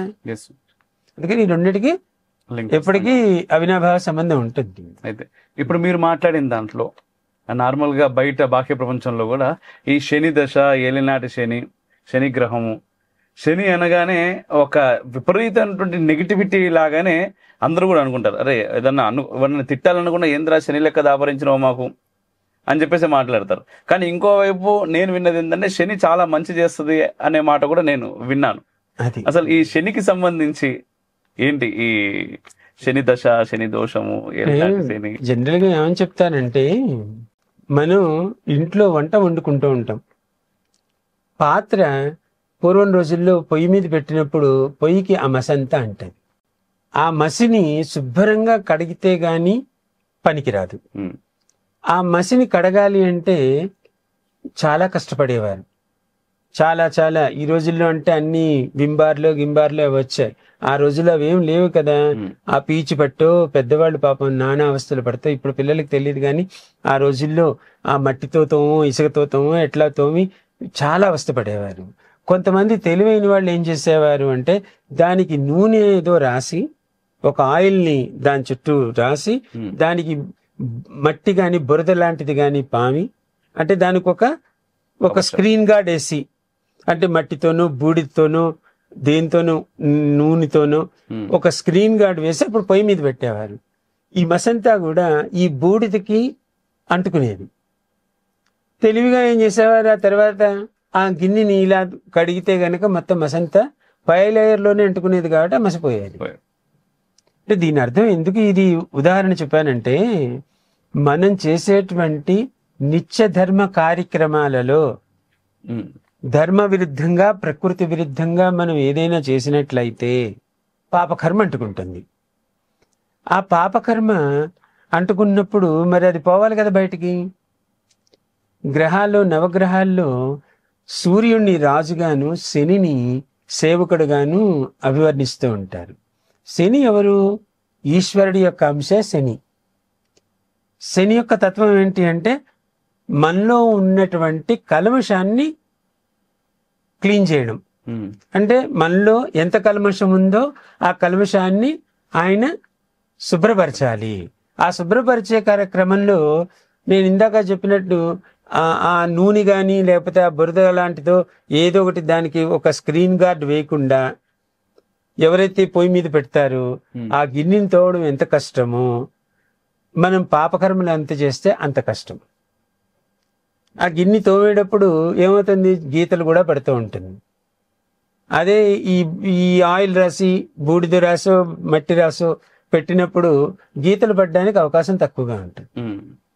మనం ప్రకృతి విరుద్ధమైనటువంటి పంచమహాపాతకాలు చేసినప్పుడు ఆ శని మన గ్రహ రూపేణ నవగ్రహాలు వాటి గమనంలో 7.5 సంవత్సరాలు, 2.5 సంవత్సరాలు, 2.5 సంవత్సరాలు ఇలాగా 3 సార్లు ఒక ఆవృత్తిలో, ఒక సర్కిల్లో శనీశ్వరుడు ప్రయాణం చేస్తూ ఉంటాడు. ప్రతి మనిషి యొక్క జీవితంలో 27 సంవత్సరాలకు ఒకసారి ఒక ఆవృత్తి కంప్లీట్ చేస్తాడు. ఆ చేసేటప్పుడు అర్ధాష్టం శని అంటాం. అంటే 2.5 సంవత్సరాలు ఉంటుంది. అష్టమ శని అంటాం, అదొక 2.5 సంవత్సరాలు ఉంటుంది. అలాగే ఏలినాటి శని అంటాం. మన జర్మన్ నక్షత్రానికి ఉన్నటువంటి రాశికి ముందుకి వెనక్కి ఉన్నటువంటి కలుపుకున్నప్పుడు 7.5 సంవత్సరాలు అవుతుంది. అంటే వెరసి 12.5 సంవత్సరాలు అయింది. అంటే ఒక ఆవృత్తి నడిచేసరికి 27.5 సంవత్సరాల్లో 12.5 సంవత్సరాలు ప్రతి మనిషి యందు వీక్షణ చేస్తూనే ఉంటాడు ఆయన. మన ఇంట్లో పనమ్మాయి వచ్చి ఇల్లు శుభ్రం చేస్తుంది, కాస్త అక్కడ ఏమైనా మరకలు పడితే గట్టిగా తుడుస్తుంది. గట్టిగా తుడిచినప్పుడు అక్కడ నొప్పి చేయదు అంటే ఎట్లా? నొప్పి చేస్తుంది కదా. ఈ చొక్కాకి ఏదైనా మరక అంటుకుంది అంటే ఆ మరక మామూలుగా ఉతికితే పోతుంది అంటే పోదు కదా. దానికి సరిఫేసి బాగా బ్రష్ పెట్టి గట్టిగా తోమితేనే ఆ మరక పోతుంది. శనీశ్వరుడు కూడా మనకి మంచి చేయడానికి వస్తున్నటువంటి గ్రహమే గాని చెడు చేయడానికి వచ్చే గ్రహం కాదు. అందరూ శనీశ్వరుని మీరు అన్నట్లుగా శనీశ్వరుని చాలా నెగిటివ్గా అనుకుంటారు. వీడు శనిలా దాపరించాడురా, శనిలా ఉన్నాడు అంటే పట్టి పీడిస్తాడు. మొహమాటం లేదు ఆయనకి. అయ్యో వీడు పండితుడు, వీడు పండితుడు కాదు, లేకపోతే వీడు శివుడు భక్తుడు అని ఆయనకి ఏ మొహమాటం లేదు. నువ్వు తప్పు చేసావా, కర్మ అనుభవించు అని ఆ కర్మను అనుభవించేదాకా సూపర్వైజ్ చేస్తాడు. మనకి తెలియదు కదా, మనం బలంగా ఉన్నప్పుడు మనం చేసే పని మనకి తెలియదు. ఎంత మనం పొగరుగా ఉంటాము, ఎంత అహంకారంతో కూడి మనం కర్మం చేస్తాము. బలహీనమైనప్పుడు మనకి బాధ అనిపిస్తుంది. మనం చేసిన తప్పు ఏదుందో మనకి తెలియదు. ఈరోజు కర్మ అనుభవిస్తున్నాం, జాలి పడుతున్నాం అందరి మీద. జాలి పడడంలో అర్థం లేదని నా అభిప్రాయం. ఏదో మోరల్ సపోర్ట్ మొహమాటానికి, ఆబ్లిగేషన్కి అయ్యో పాపమా అంటున్నారు. కానీ నువ్వు తిన్న తిండి నీకే బలాన్ని ఇస్తుంది లేదా విషాన్ని ఇస్తుంది, పక్కవాడికి ఇవ్వదు కదా. వీడు జన్మాంతరంగా చేసుకునే యొక్క కర్మల యొక్క ఫలితాన్ని ఆ రూపేణ శని అనుభవింపజేస్తాడు. అందుకని ఇక్కడ శని యొక్క ఫలితాలు తప్పుడుగా మనం లెక్క చేసుకోకూడదు. కష్టం ఇస్తున్నాడు అంటే నా కర్మ పోగొడుతున్నాడు అని ఆనందపడాలి. స్పిరిచువల్గా ఆలోచించినప్పుడు, ఆధ్యాత్మికంగా ఆలోచించినప్పుడు మనం కష్టపడినప్పుడే ఫలితం బాగుంటుంది అని చెప్తున్నాం. నువ్వు కష్టపడవా నీకు ఫలితం బాగా వస్తుంది అంటున్నాం. అంటే దాని అర్థం ఏంటి? కష్టపడకుండా ఏ ఫలితం రాదు అన్నారు. అంటే ఇక్కడ ఆయన కష్టపెడుతున్నాడు అనే ఆలోచన వచ్చింది అంటే రేపొద్దున మంచి ఫలితం ఇస్తాడు కదా. ఈరోజు కష్టపెడుతున్నాడు అయ్యా అన్నాం, రేపు మంచి ఫలితం మీకు ఇస్తున్నాడు కదా. ఆ మంచి ఫలితం గురించి ఊహించుకోకుండా ఈరోజు కష్టపడుతున్నా అంటే ఆల్దివే మనం బాగుండాలంటే ఎలాగా? సూర్యుడు ఎంత రోజు 24 గంటలు మనకు ఉండాలంటే ఉండడు కదా. ఉంటే కూడా దాని విలువ తెలియదు మనకి. రాత్రి సమయం వచ్చింది కాబట్టి పగలు విలువ తెలుస్తుంది. అందుకని శని ప్రభావం ఇవన్నీ కూడా వాస్తు నిర్ణయాలకి దానికి సంబంధం లేదు. అంటే మంచి గృహంలో ఉన్నట్లయితే ఇప్పుడు నాకు ఏలినాటి శని నడుస్తోంది, నేను జాగ్రత్తగా ఉండాలి, నేను ఏమన్నా తప్పులు చేస్తుంటే వాటికి నేను ప్రాయశ్చితం ఇప్పుడు వెళ్ళి కొన్ని ప్రాయశ్చిత కర్మలు చేసుకుంటాను అనే ఆలోచన బుద్ధి మంచి గృహంలో ఉన్నప్పుడు వస్తాయి. అయితే ఇంకొక విషయం, చాలా సందర్భాల్లో మంత్రాలు, వేద మంత్రాల గురించి కానీ, అట్ ద సేమ్ టైం శంఖనాథం గురించి కానీ, అదేవిధంగా దీపం గురించి కానీ, అంటే ఇవి చెప్తున్నప్పుడు ఆ వైబ్రేషన్స్ వేరుంటుంది, దానికి సంబంధించి ఆ శక్తి వేరు. అండ్ వీటికి సంబంధించి సైంటిస్టులు కూడా చాలా మట్టుకు ప్రయత్నాలు చేశారు. అండ్ మిగిలిన వాయిస్లు అదే ధ్వనిని తరంగాల రూపంలో చూస్తున్నప్పుడు, ఏదో వాటర్ దగ్గర పెట్టినప్పుడు మన ఓంకార శబ్దం వచ్చినప్పుడు అక్కడ వచ్చినటువంటి తరంగాలు కావచ్చు, ఏదైనా వేద మంత్రాలు పలికినప్పుడు వచ్చే తరంగాలు కావచ్చు, అవి చాలా అంటే ఒక పద్ధతిగా ఉన్నాయి అని చెప్పేసి ప్రూఫ్స్ కూడా ఉన్నాయి. అయితే వీటికి సంబంధించి అండ్ వాస్తుకు సంబంధించి, ఎట్ జ్యోతిష్యానికి సంబంధించి ఈ ఎనర్జీ లింక్ ఏంటి? అంటే నేను ఒక 25 ఏళ్ల క్రితం నేను చదివాను ఒక చోట, ఇంగ్లాండ్లో, యూకేలో వాళ్ళు గణపతి హోమం అని చెప్పి హోమం చేసి ఆ ఆరాని వాళ్ళు రికార్డ్ చేసుకున్నట్ట. చేసినప్పుడు ఆ హోమం ఎక్కడైతే జరిగిందో అక్కడ ఒక మండలం రోజులు అంటే 40 రోజులు ఆ శక్తి యొక్క ఇది ఉంది అని చెప్పారు వాళ్ళు. అంటే ఒక హోమం చేయడం వల్ల అక్కడ ఉన్నటువంటి గాలి శుద్ధి అవడానికి అవకాశం ఉంది. అంటే హోమ ద్రవ్యాలు ఏవైతే వాడుతున్నామో ఆ హోమ ద్రవ్యాలు వాడేటప్పుడు చేసేటువంటి మంత్రం యొక్క శబ్దం వలన, ఆ హోమానికి ఉపయోగించేటువంటి వస్తువుల వలన, ఒక అగ్నికి ఆహుతి వేస్తున్నాము, అగ్నిదేవుడే ఆయనే దేవతలకి మనుషులకి మధ్యన సంధానకర్త అని చెప్తూ ఉంటారు. వేదం కూడా అగ్నియే ప్రధానము అని చెప్తూ ఉంటుంది. ఎందుకని అగ్నిదేవుడికి మనం ఆహుతి ఇచ్చినప్పుడు అది ఆ దేవతల్ని ఎవరైతే సంకల్పం చేసామో ఆ దేవతలకే అది ఆయన ప్రాప్తం చేస్తారు. ఆయన పని ఊరినే ఇక్కడిది అక్కడికి పట్టుకెళ్ళి ఇచ్చేటువంటి అద్వితీయమైనటువంటి క్రియ ఆయన చేస్తారు అని చెప్తూ ఉంటారు. అంటే ఒక హోమం చేసినప్పుడు, ఒక మంత్ర ఉచ్చారణ చేసినప్పుడు, ఒక ధ్వని పాజిటివ్గా రిథమిక్గా వచ్చినప్పుడు మన శరీరం మీద అది ఖచ్చితంగా పనిచేస్తుంది. ఓకే. ఆ పని చేసినప్పుడు మనలో ఉన్నటువంటి నాడీ మండలం వైబ్రేట్ అవుతుంది. ఈ నాడీ మండలం వైబ్రేట్ అయినప్పుడు మంచి మంత్రాలు, మంచి శబ్దాలు విన్నప్పుడు ఈ వైబ్రేషన్ వలన ఒక ఎనర్జీ జనరేట్ అవుతుంది. జ్వరం వచ్చింది అంటున్నారు. జ్వరం అంటే ఏంటి? రక్తంలో ఉన్నటువంటి ఎర్ర రక్త కణాలు, తెల్ల రక్త కణాలు రాపిడి వలన, తెల్ల రక్త కణాలు అత్యధికంగా పుట్టడం వలన శరీరం బాగా ఉష్ణోగ్రత పెరిగి, శరీరానికి కావలసిన ఉష్ణోగ్రతని మించి అది రావడం వలన శారీరకంగా ఇబ్బంది పడుతున్నాము అని చెప్పారు. దానికి వాడు ఏదో పారాసిటమాల్ ఇచ్చి ఆ తెల్ల రక్త కణాలని చంపేయడం వల్ల ఎర్ర రక్త కణాలు, తెల్ల రక్త కణాలు బ్యాలెన్స్ అవడం వల్ల ఆ ఫ్రిక్షన్ రెండిటి మధ్యన నడిచేటువంటి రాపిడికి జనించేటువంటి శక్తి కొంచెం తగ్గుతుంది. అలాగే మనం మాట్లాడుతున్నప్పుడు కానీ, మనం నడుస్తున్నప్పుడు కానీ మన శరీరంలో ఉన్నటువంటి రక్తం ఎప్పటికీ వైబ్రేట్ చెందుతూనే ఉంటుంది. ఆ వైబ్రేషన్ దేని వల్ల వస్తే ఆ రకమైనటువంటి శక్తి మనలో ఉద్భవిస్తూ ఉంటుంది. దేవుడి గుడికి వెళ్ళి ఒక స్తోత్రాన్ని చేస్తున్నాం. ఆ స్తోత్రాన్ని చేసేటప్పుడు ఆ స్తోత్రం యొక్క ఎనర్జీ మనలో ఉన్న నెగిటివ్ ఎనర్జీని తగ్గిస్తుంది. నెగిటివ్ ఎనర్జీని తగ్గించడం వల్ల మీ ఆలోచన శక్తి మారుతుంది. గుడికి వెళ్ళి ఓ ప్రదక్షిణ చేయమంటున్నాం. చాలా మంది గుడికి వెళ్తారు.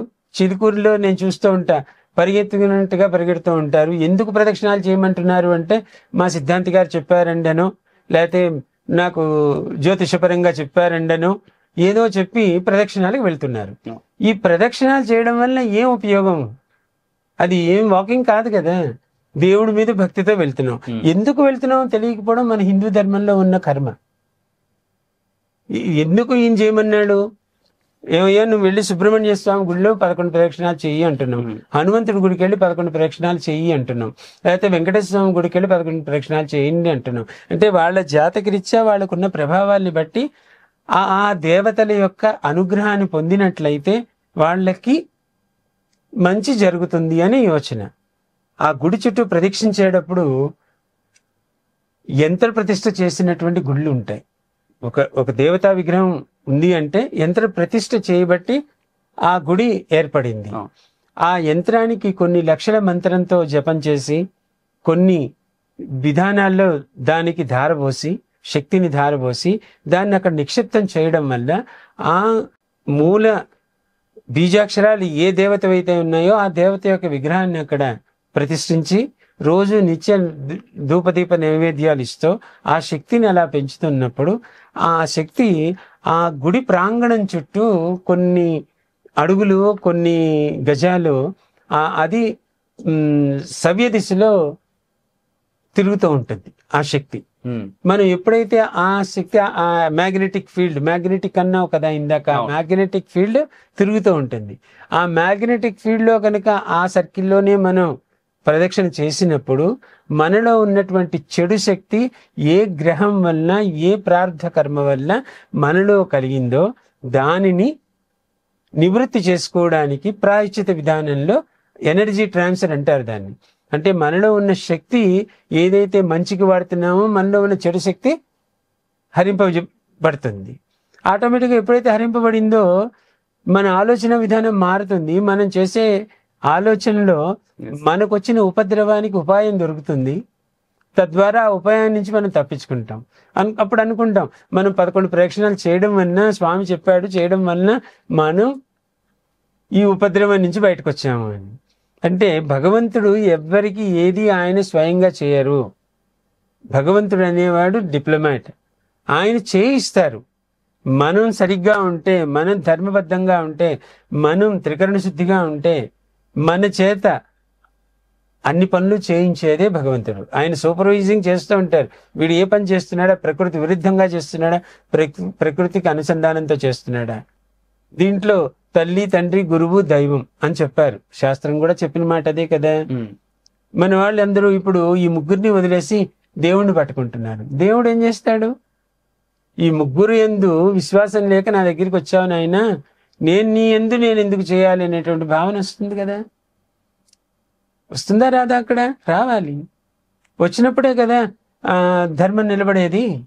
ఏం లేదులే, ఆ ముగ్గురిని వదిలేస్తావు, నా దగ్గరికి వచ్చావురా, నీకు అన్ని చేస్తానని అండు కదా. రేపొద్దున నాకన్నా మంచివాడు కనపడితే అక్కడికి పరిగెడతాడు కదా, వీడికి కరెక్ట్ కాదు అని అక్కడికే పెడతాడు భగవంతుడు వాడిని. అందుకని శక్తి అన్నది ఉద్భవించేది, క్రియేట్ అయ్యేది మనం చేసే కృతాన్ని బట్టే ఉంటుంది, మన ఆలోచనలు బట్టే ఉంటుంది. ఆ ఆలోచనలు మనకి రావడానికి సరి అయినటువంటి గృహంలో ఉన్నట్లయితే, సరి అయిన ఆలోచనలు వచ్చినట్లయితే మనం ముందుకు వెళ్ళడానికి జీవన విధానంలో బాగుంటుంది. ఓకే, బాగుంది స్వామిజీ. అయితే ఇప్పుడు వాస్తు గురించి మనం మొదటి నుంచి మాట్లాడుతున్నప్పుడు ఇక్కడ ముఖ్యంగా ఏంటంటే అష్టదిక్కుల గురించే మాట్లాడుతున్నాం. అయితే ఈ అష్టదిక్కులకి, సైన్స్కి, మళ్ళీ నేను సైన్స్ ఎందుకు అంటున్నాను అంటే సైంటిఫిక్ గా చెప్తేనే జనాలకి, అంటే ఇప్పుడున్నటువంటి జనాలకి ఎక్కే రకంగా ఎక్కుతుంది. ఎందుకంటే అది ఎంత వాస్తవమైన, అంటే మొత్తం శాస్త్రాన్ని కొలవగలిగేంత సైన్స్ ఇంకా డెవలప్ కాలేదు. అయినప్పటికీ కూడా ఉన్న దాంట్లో సైంటిఫిక్ గా చెప్పడం ద్వారా కొంతమందికి చాలా ఈజీగా రీచ్ అవుతుందనే ఉద్దేశంతో నేను మరొకసారి, అష్టదిక్కులు అన్నప్పుడు తూర్పు నుంచి మనం మొదలు పెట్టుకుని సవ్య దిశలో మాట్లాడుకున్నప్పుడు, తూర్పు ఇంద్రాది దేవతలు ఉంటారు అంటారు. ఇంద్రాది దేవతలు ఉంటారు అని చెప్పడంలో అర్థార్థం ఏంటి అంటే, మనం అభిముఖంగా సూర్యుడికి ఉంటాం కాబట్టి సూర్యుడి యొక్క రశ్మి మన యందు పడినప్పుడు మనలో ఉన్నటువంటి రుగ్మతలు పోతాయి. సైంటిఫిక్గా చూసినప్పుడు డాక్టర్లు చెప్తున్నారు, రోజు ఎండలో ఒక అరగంట కూర్చోవయ్యా కాల్షియం వస్తుంది అని. లేకపోతే ఎండలో కూర్చోపోతే డి విటమిన్ ఏదో తగ్గిపోతుంది, మీరు ఎన్ని టాబ్లెట్లు వేసుకున్నా ఉపయోగం లేదు, ఎండలో మాత్రం కూర్చోవాలండి అయ్యా అన్నారు. అంటే సైంటిఫిక్ గా మన వాళ్ళు చెప్పింది ఏంటి? తూర్పు ముఖంగా కూర్చుని దైవ ప్రార్థన చేసుకోండి, తూర్పు ముఖంగా ఓపెన్ గా పెట్టుకోండి అని శాస్త్రంలో చెప్తున్నాం. ఈ శాస్త్రానికి సైన్స్ కి లింక్ ఎలా వచ్చింది? ఇక్కడ సూర్యుడి యొక్క కాంతి ఇంట్లో పడకపోతే ఆ ఇంటికి ఐశ్వర్యం ఉండదు అని చెప్తున్నాం. అంటే సూర్యుడి యొక్క కాంతి అల్ట్రావైలెట్ రేస్ అంటారట. అవి ఒక సర్పం విషంతో కూడినటువంటి నాడులు ఉంటాయి, దాన్ని ఆ కూరలో విషం ఉంటుంది. ఆ విషాన్ని పిండేసి పాములు ఆడించేవాడు వాటిని ఆడిస్తూ ఉంటాడు. మరి ఒకసారి విషాన్ని పిండేస్తే దాంట్లో విషం తయారవుతుంది కదా మరి. కానీ ప్రకృతిలో సూర్యోదయ సమయంలో కనుక పడగ విప్పి ఆ సర్పం కనుక సూర్యుడి యందు జపం చేసినట్లయితే, అంటే సూర్యుడి యొక్క కాంతిని అది వీక్షణ చేసినట్లయితే దాని కోరల్లో విషం తయారవుతుంది. ఆ టైంలో కనుక ఆ సర్పం బయట ఉన్నట్టయితే ఖచ్చితంగా ఇట్ రీజెన్యువేట్స్ ఎనర్జీ. ప్రకృతిలో ప్రతివాడు కూడా సూర్య నమస్కారాలు అని చేస్తూ ఉంటాం మనం. సూర్య నమస్కారాలు ఎందుకంటే శారీరక రుగ్మత పోవాలి అనేటువంటి ఆలోచనతో కదా.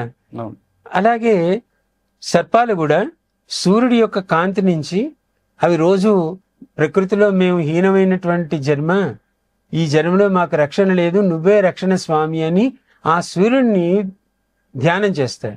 ఆ చేసినప్పుడు వాటి కోరల్లో ఆ రేస్ వలన, అల్ట్రావైలెట్ రేస్ వలన విషం తయారవుతుంది. అదే దాన్ని చీకట్లో పెట్టేసి విషం తీసేస్తే దాంట్లో విషమే ఉండదు. అంటే సూర్యుడి యొక్క కాంతిలో అంత విశేషమైనటువంటి శక్తి ఉంది కాబట్టి వాస్తుశాస్త్రంలో చెప్పింది కూడా తూర్పు అభిముఖంగా ఖచ్చితంగా ఓపెన్ గా ఉండాలి అని చెప్తాం. సైన్స్ కూడా సూర్యకిరణాలు లో ఉన్నట్టయితే డి విటమిన్ పెరుగుతుంది అని చెప్పారు. అలాగే ఇటు తీసుకున్నప్పుడు కుడివైపుకి వెళ్ళినప్పుడు ఆగ్నేయం అంటాం. అంటే తూర్పుకి దక్షిణానికి మూల ఉన్నటువంటి దాన్ని ఆగ్నేయము అంటాం. అగ్నితత్వము అంటారు దాన్ని. ఈ అగ్నితత్వంలో ఏముంటుంది? మనం వంట చేసుకుంటూ ఉంటాం. చాలా మంది ఒక స్టాంప్ అన్నమాట, ఆగ్నేయంలో అగ్ని పెట్టేసేయాలి అన్నారు. ఆగ్నేయంలో అగ్ని పెట్టేసేయాలి అన్నారు. అంటే వంట అక్కడ చేసినట్లయితే ఏం ప్రయోజనము అంటే, మామూలుగా చెప్తే దక్షిణ నైరుతి నుంచి ఉత్తర ఈశాన్యానికి నీరు గాని గాలి గాని ప్రవహిస్తూ ఉంటుంది. అంటే దక్షిణ నైరుతి నుంచి క్రాస్ గా, ఈ క్రాస్ లో అంటే వాయువ్యం నుంచి ఆగ్నేయానికి గాలి ప్రసరణ ఉండదు, గాలి ప్రసరణ ఉండదు. అందుకని వంట స్థానాన్ని ఆగ్నేయంలో గాని వాయువ్యంలో గాని పెట్టుకోవచ్చు అని చెప్పింది శాస్త్రం. అంటే తూర్పు సింహద్వారానికి వాయువ్యంలో పెట్టుకుంటే మంచిది, దక్షిణ సింహద్వారానికి వాయువ్యంలో పెట్టుకుంటే మంచిది, ఉత్తర సింహద్వారానికి ఆగ్నేయంలో పెట్టుకుంటే మంచిది, పశ్చిమ సింహద్వారానికి ఆగ్నేయంలో పెట్టుకుంటే మంచిది. కానీ శాస్త్రంలో చాలా మంది ఒక చోటే నిర్ణయం, ఆగ్నేయమే అగ్ని అంటున్నారు. అది నేను కొంచెం విభేదిస్తూ ఉంటాను, అది కరెక్ట్ కాదు. ఎప్పుడు కూడా గృహానికి సింహద్వారం ఉన్నప్పుడు సింహద్వారం పక్కన ఎవడింట్లోకి వచ్చినా కూడా మనం చేసుకుంటున్న వంటని ఆస్వాదించుకుంటూ వాడు గృహంలోకి వస్తాడు అపరిచితుడు. అది కరెక్ట్ కాదు కదా. మనం ఏం చేసుకున్నాము, మనం ఏమి తింటున్నాము అన్నది పరులకి చూపించాల్సిన ఆవశ్యకత లేదు. శాస్త్రంలో ఈ 2 ఆప్షన్స్ పెట్టారు. ఈ ఆగ్నేయంలో వంట చేసుకోవచ్చు. ఈ ఆగ్నేయంలో వంట చేసుకున్నప్పుడు ఈ గాలి ప్రసరణ అన్నది ఈ కోణాల్లో ఉండదు కాబట్టి ఈ 2 మూలల్లో మనం వంట చేసుకున్నట్లయితే అది శుభంగా ఉంటుంది అని శాస్త్రం చెప్తున్నారు. అలాగే దక్షిణానికి వచ్చాం. మూడోది దక్షిణాన్ని యమస్థానం అని చెప్పారు. యముడు నివసిస్తున్నటువంటి స్థానం అన్నారు. అంటే యముడు అని ఎందుకన్నారు అంటే మృత్యువుకి అధిపతి, మృత్యు వచ్చింది అంటే యమధర్మరాజు తీసుకెళ్ళాడండి అంటూ ఉంటాం. దక్షిణం వైపున యముడి యొక్క స్థానం అని చెప్తాం. ఆ దక్షిణం గాలి, విషపూరితమైనటువంటి ఇవన్నీ అట్నుంచే వస్తాయి కాబట్టి అటువైపు మనం భయంతో కూడిన యముడు ఉన్నాడు అని చెప్తాం. మనం నైరుతి దిక్కు వచ్చినప్పుడు నివృత్తుడు అనేటువంటి రాక్షసుడు విషవాయువుల్ని వదులుతాడు కాబట్టి ఆ కోణాన్ని ముయ్యాలి, బరువు పెట్టాలి అని చెప్తున్నారు. బరువు అన్నది వాస్తుశాస్త్రంలో లేదు. వాటర్ ట్యాంక్ పెట్టేస్తే బరువు పోతుందా అని కాదు. అక్కడ స్థలాన్ని కొంచెం గృహానికన్నా కొంచెం ఎత్తులో మూసి పెట్టాలి అన్నారు. ఎందుకని? విషపూరితమైనటువంటి ఆ రాక్షసుడి యొక్క గాలి, అతను వదిలినటువంటి గాలి ఇంట్లోకి రాకూడదు అని. సైంటిఫిక్ గా ఏమని చెప్తాం మీకు? సౌత్ వెస్ట్ మాన్సూన్స్ అంటారు, నైరుతి ఋతుపవనాలు అని అంటారు. అంటే ఋతు పవనము, పవనం అంటే ఏంటి? గాలి. గాలి ఎక్కడి నుంచి వస్తుంది అయ్యా అంటే నైరుతి నుంచి వస్తుంది. ఎప్పుడైతే గాలి వస్తుందో దాంతో అనేక క్రిమికీటకాదులు, బ్యాక్టీరియా అన్నీ కూడా, పాయిజనిక్ గ్యాసెస్ ఇవన్నీ కూడా ప్రయాణం చేస్తాయా చేయవా? ఆ చేసినప్పుడు ఆ దిక్కులో నుంచి ఇంట్లోకి మనకు వచ్చి ఆ గాలి మనం పీల్చినట్లయితే విషపూరితం అవుతాం కదా. ఫ్రెష్ ఎయిర్ కాదు అది, అన్నీ కూడా డస్టీతో బ్యాక్టీరియాతో వచ్చిన గాలి. అందుకని అటువైపు ముయ్యమని చెప్పారు. నైరుతి స్థానాన్ని మూత వేసి పెట్టండి, అటు నుంచి గాలి తిన్నగా మన ఇంట్లోకి రాకూడదు. అందుకని నైరుతిలో గొయ్యి తవ్వితే ఆ ఇంటికి యజమానికి అరిష్టము అని శాస్త్రం. అంటే మనం చెప్పాను కదా మొదట మీకు చెప్పిన మాట, మన శాస్త్రాన్ని విశ్లేషించి చెప్పకపోవడం వలన ఇదేదో మూర్ఖత్వంగాను మూఢత్వంగాను పాటిస్తున్నారనేటువంటి భావన వచ్చి ప్రతివాడికి చులకనైపోయింది. కానీ అక్కడ నైరుతిలో బావి తవ్వితే ఏమవుతుందండి అంటాడు. ఏమవుదయ్యా, ఓ 10 అడుగులు తవ్వితే నైట్రస్ ఆక్సైడ్ అని ఒక విషపూరితమైన గాలి లోపల ఉంటుంది. అందుకనే చూడండి చాలా చోట్ల మనం వార్తల్లో వింటూ ఉంటాం, అయ్యా బావిలో పడినవాడు ఊపిరాడకుండా చచ్చిపోయాడండి అంటూ ఉంటాం. వాటర్ ట్యాంకో లేకపోతే ట్యాంకులు ఏవో కడుగుతున్నప్పుడు ఊపిరాడలేదండి, వాళ్ళు ప్రాణం కోల్పోయారండి అంటున్నాం. అంటే విషపూరితమైన గాలి ఒక 10 అడుగులు, ఒక 8 అడుగుల కింద భూమిలో ఉంటుంది. ఆ ఉన్నది పైకి వస్తూ ఉంటుంది. ఈ పైకి వచ్చినప్పుడు ఈ నైరుతి గాలి వీక్షణ వలన ఆ నెగిటివ్గా ఉన్నటువంటి ఆ గాలి కూడా దీంట్లో మిళితమే మన గృహంలోకి వస్తుంది. వచ్చినప్పుడు ఆ విషపూరితమైన గాలి పీల్చడం ఆరోగ్యానికి హేతువే కదా, మంచిది కాదు కదా. అందుకని ఈశాన్యంలో తవ్వమన్నారు. ఈశాన్యంలో ఎందుకు తవ్వమన్నారు? ఈ గృహానికి ఈశాన్యం అయినప్పుడు గాలి అటు తీసుకెళ్ళిపోతుంది, కానీ ఈ గృహంలోకి ఆ విషపూరితమైన గాలి రాదు. అందుకని నివృత్తుడు అనేటువంటి రాక్షసుడి యొక్క క్షేత్రం అండి అయ్యా. అందుకని మీరు జాగ్రత్తగా ఉండాలి. అక్కడ మంచి వాళ్ళతో మనం జాగ్రత్తగా లేకపోయినా సర్దుకు వెళ్ళిపోతారు. కాస్త రాక్షస రజోతత్వంతో కూడినటువంటి మనుషుల యందు మనం కొంచెం జాగ్రత్తగా ఉన్నట్లయితే మన జీవన విధానం సరళీకృతంగా ఉంటుంది. అందుకని నివృత్తుడనే రాక్షసుడు గాని అటు దక్షిణాది యమ రాజు ఎందు గాని పటిష్టమైనటువంటి వాస్తులో ఎనర్జీ పెట్టారు అక్కడ. అంటే ఇంటి యజమాని కూడా నైరుతిలో దక్షిణ దిక్కుగా ఉండాలి అని ఇట్లా చెప్పింది అదే కారణాలు. పశ్చిమాన్ని వరుణ దేవుడు అనేటువంటి స్థానం కాబట్టి దాన్ని పశ్చిమం అని అన్నారు. వాయువ్యం తర్వాత వాయువ్య స్థానం అనేసరికి పశుక్షేత్రం అని చెప్పారు. పశుక్షేత్రం నేను ఇందాక చెప్పినట్టుగా వంటశాల కూడా అక్కడ పెట్టుకోవచ్చు.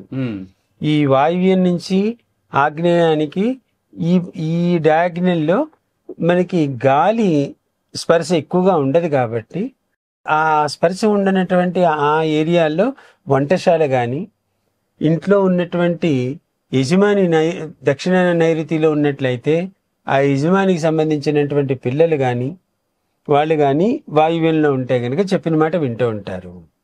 అలాగే పశుక్షేత్రాలు అంటారు. అంటే పశువుల్ని కూడా క్షేత్రంలో వాయువ్యంలో కట్టినట్టయితే వాటి వృద్ధి చెందడానికి అవకాశం ఎక్కువగా ఉంటుంది.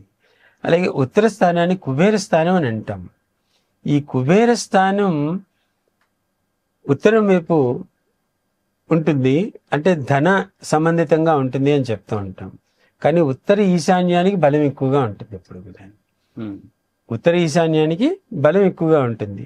అందుకే మనం అక్కడ బావి తవ్వడం కానీ ఇవన్నీ చేస్తూ ఉంటాం.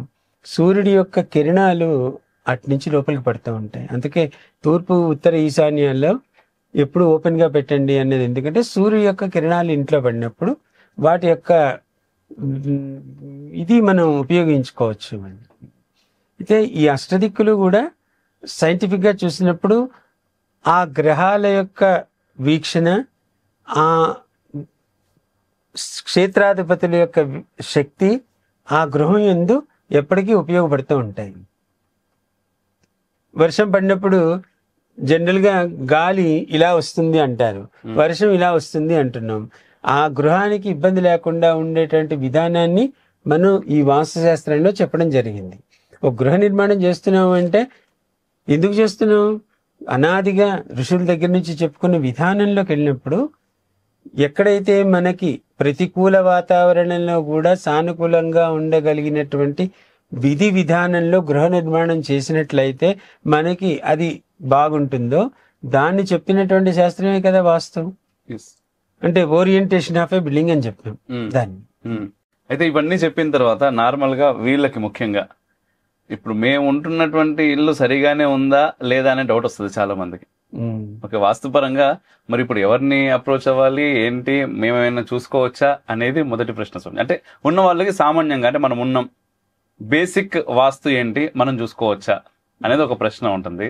లేకపోతే ఏంటంటే ఈ మధ్య చాట్ జీపీటీలు వచ్చేసాయి, అక్కడ మనం అడిగితే ఆ ఫీడ్ రకంగా వస్తా ఉంటది, అది చెప్పే సమాధానాలు 10 మందికి ఒకేలాగే. సింహరాశి అనగానే ఈ వారం సింహరాశి వారికి ఇలా ఉంది అని జనరలైజ్ చేసి చెప్పినట్టుగా అది జనరలైజ్డ్ స్టేట్మెంట్స్ ఇస్తా ఉంటది.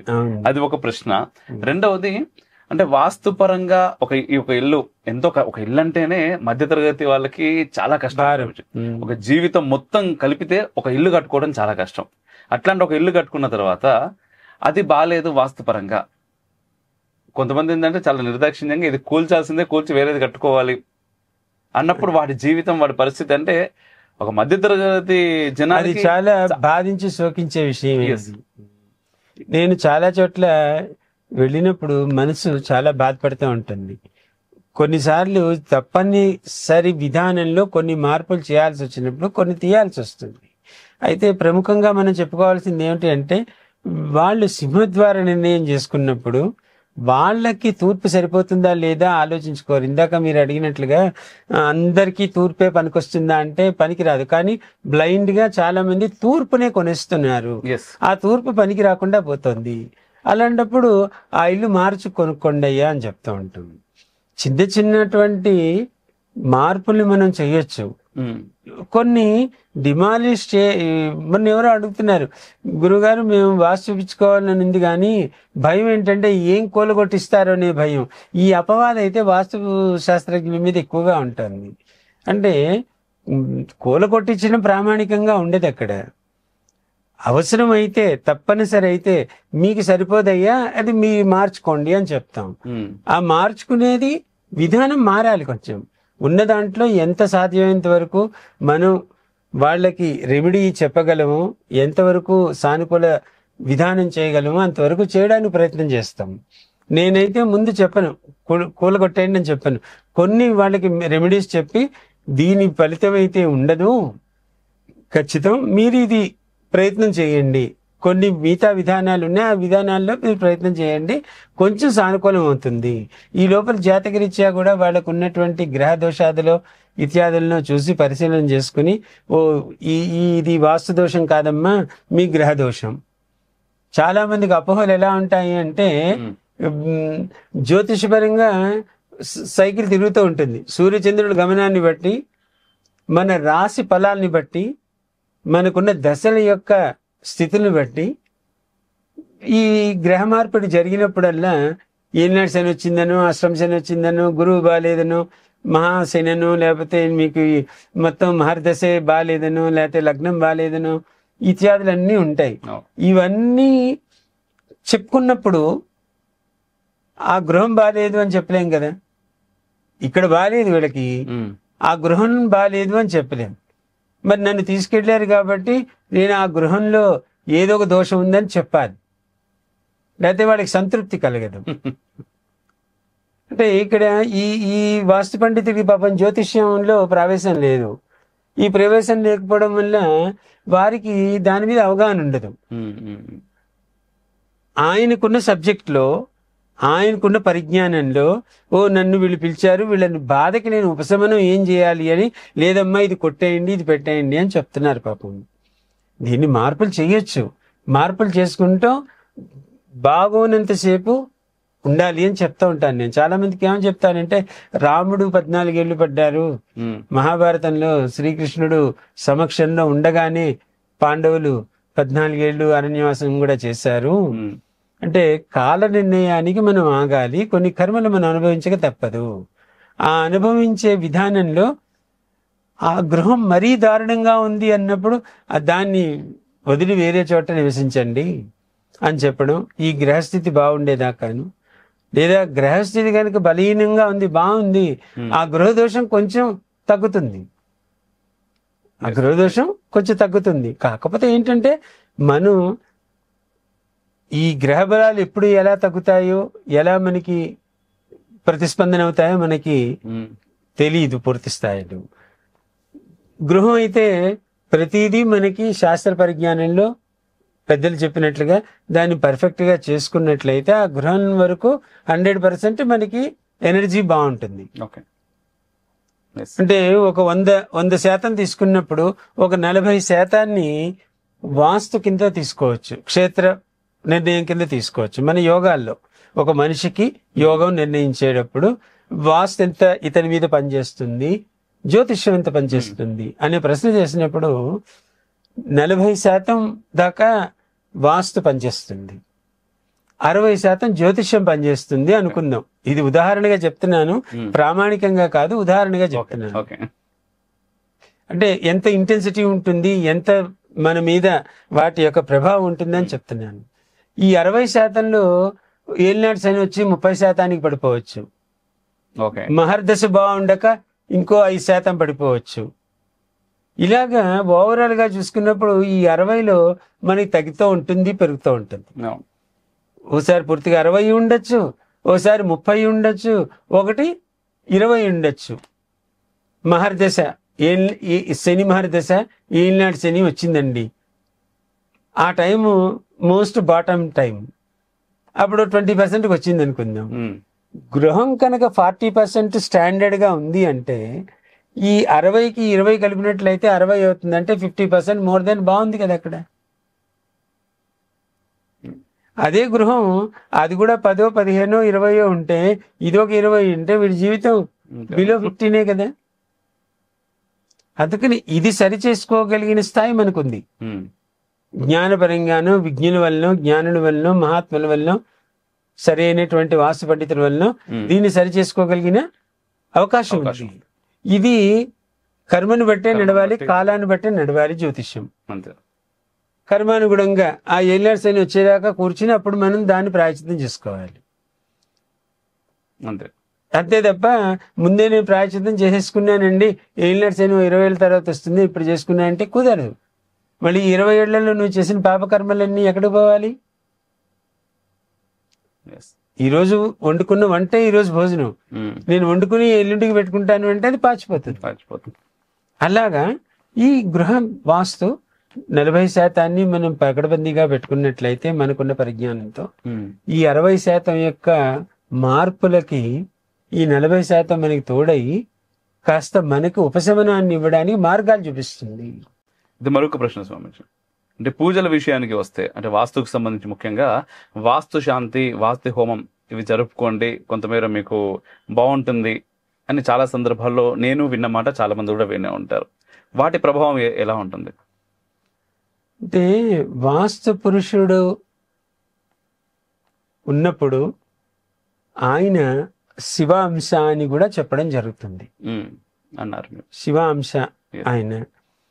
ఈ వాస్తు పురుషుడు పైన దేవతలందరూ ఉన్నారు అని కూడా ఇందాక మనం అనుకోవడం జరిగింది. ఎక్కడైతే ఒక క్షేత్రాన్ని మనం శుద్ధి చేసుకుని ఇల్లు కట్టుకోవాలనుకుంటున్నామో, ఒక గది ఉంది, ఆ గది వాడుకోవాలంటే దాన్ని శుభ్రం చేసుకుని వాడుకుంటున్నాం. ఒక చొక్కా ఉంది అంటే దీన్ని ఉతుక్కుని దాన్ని విస్త్రీ చేసుకుని వాడుకుంటున్నాం.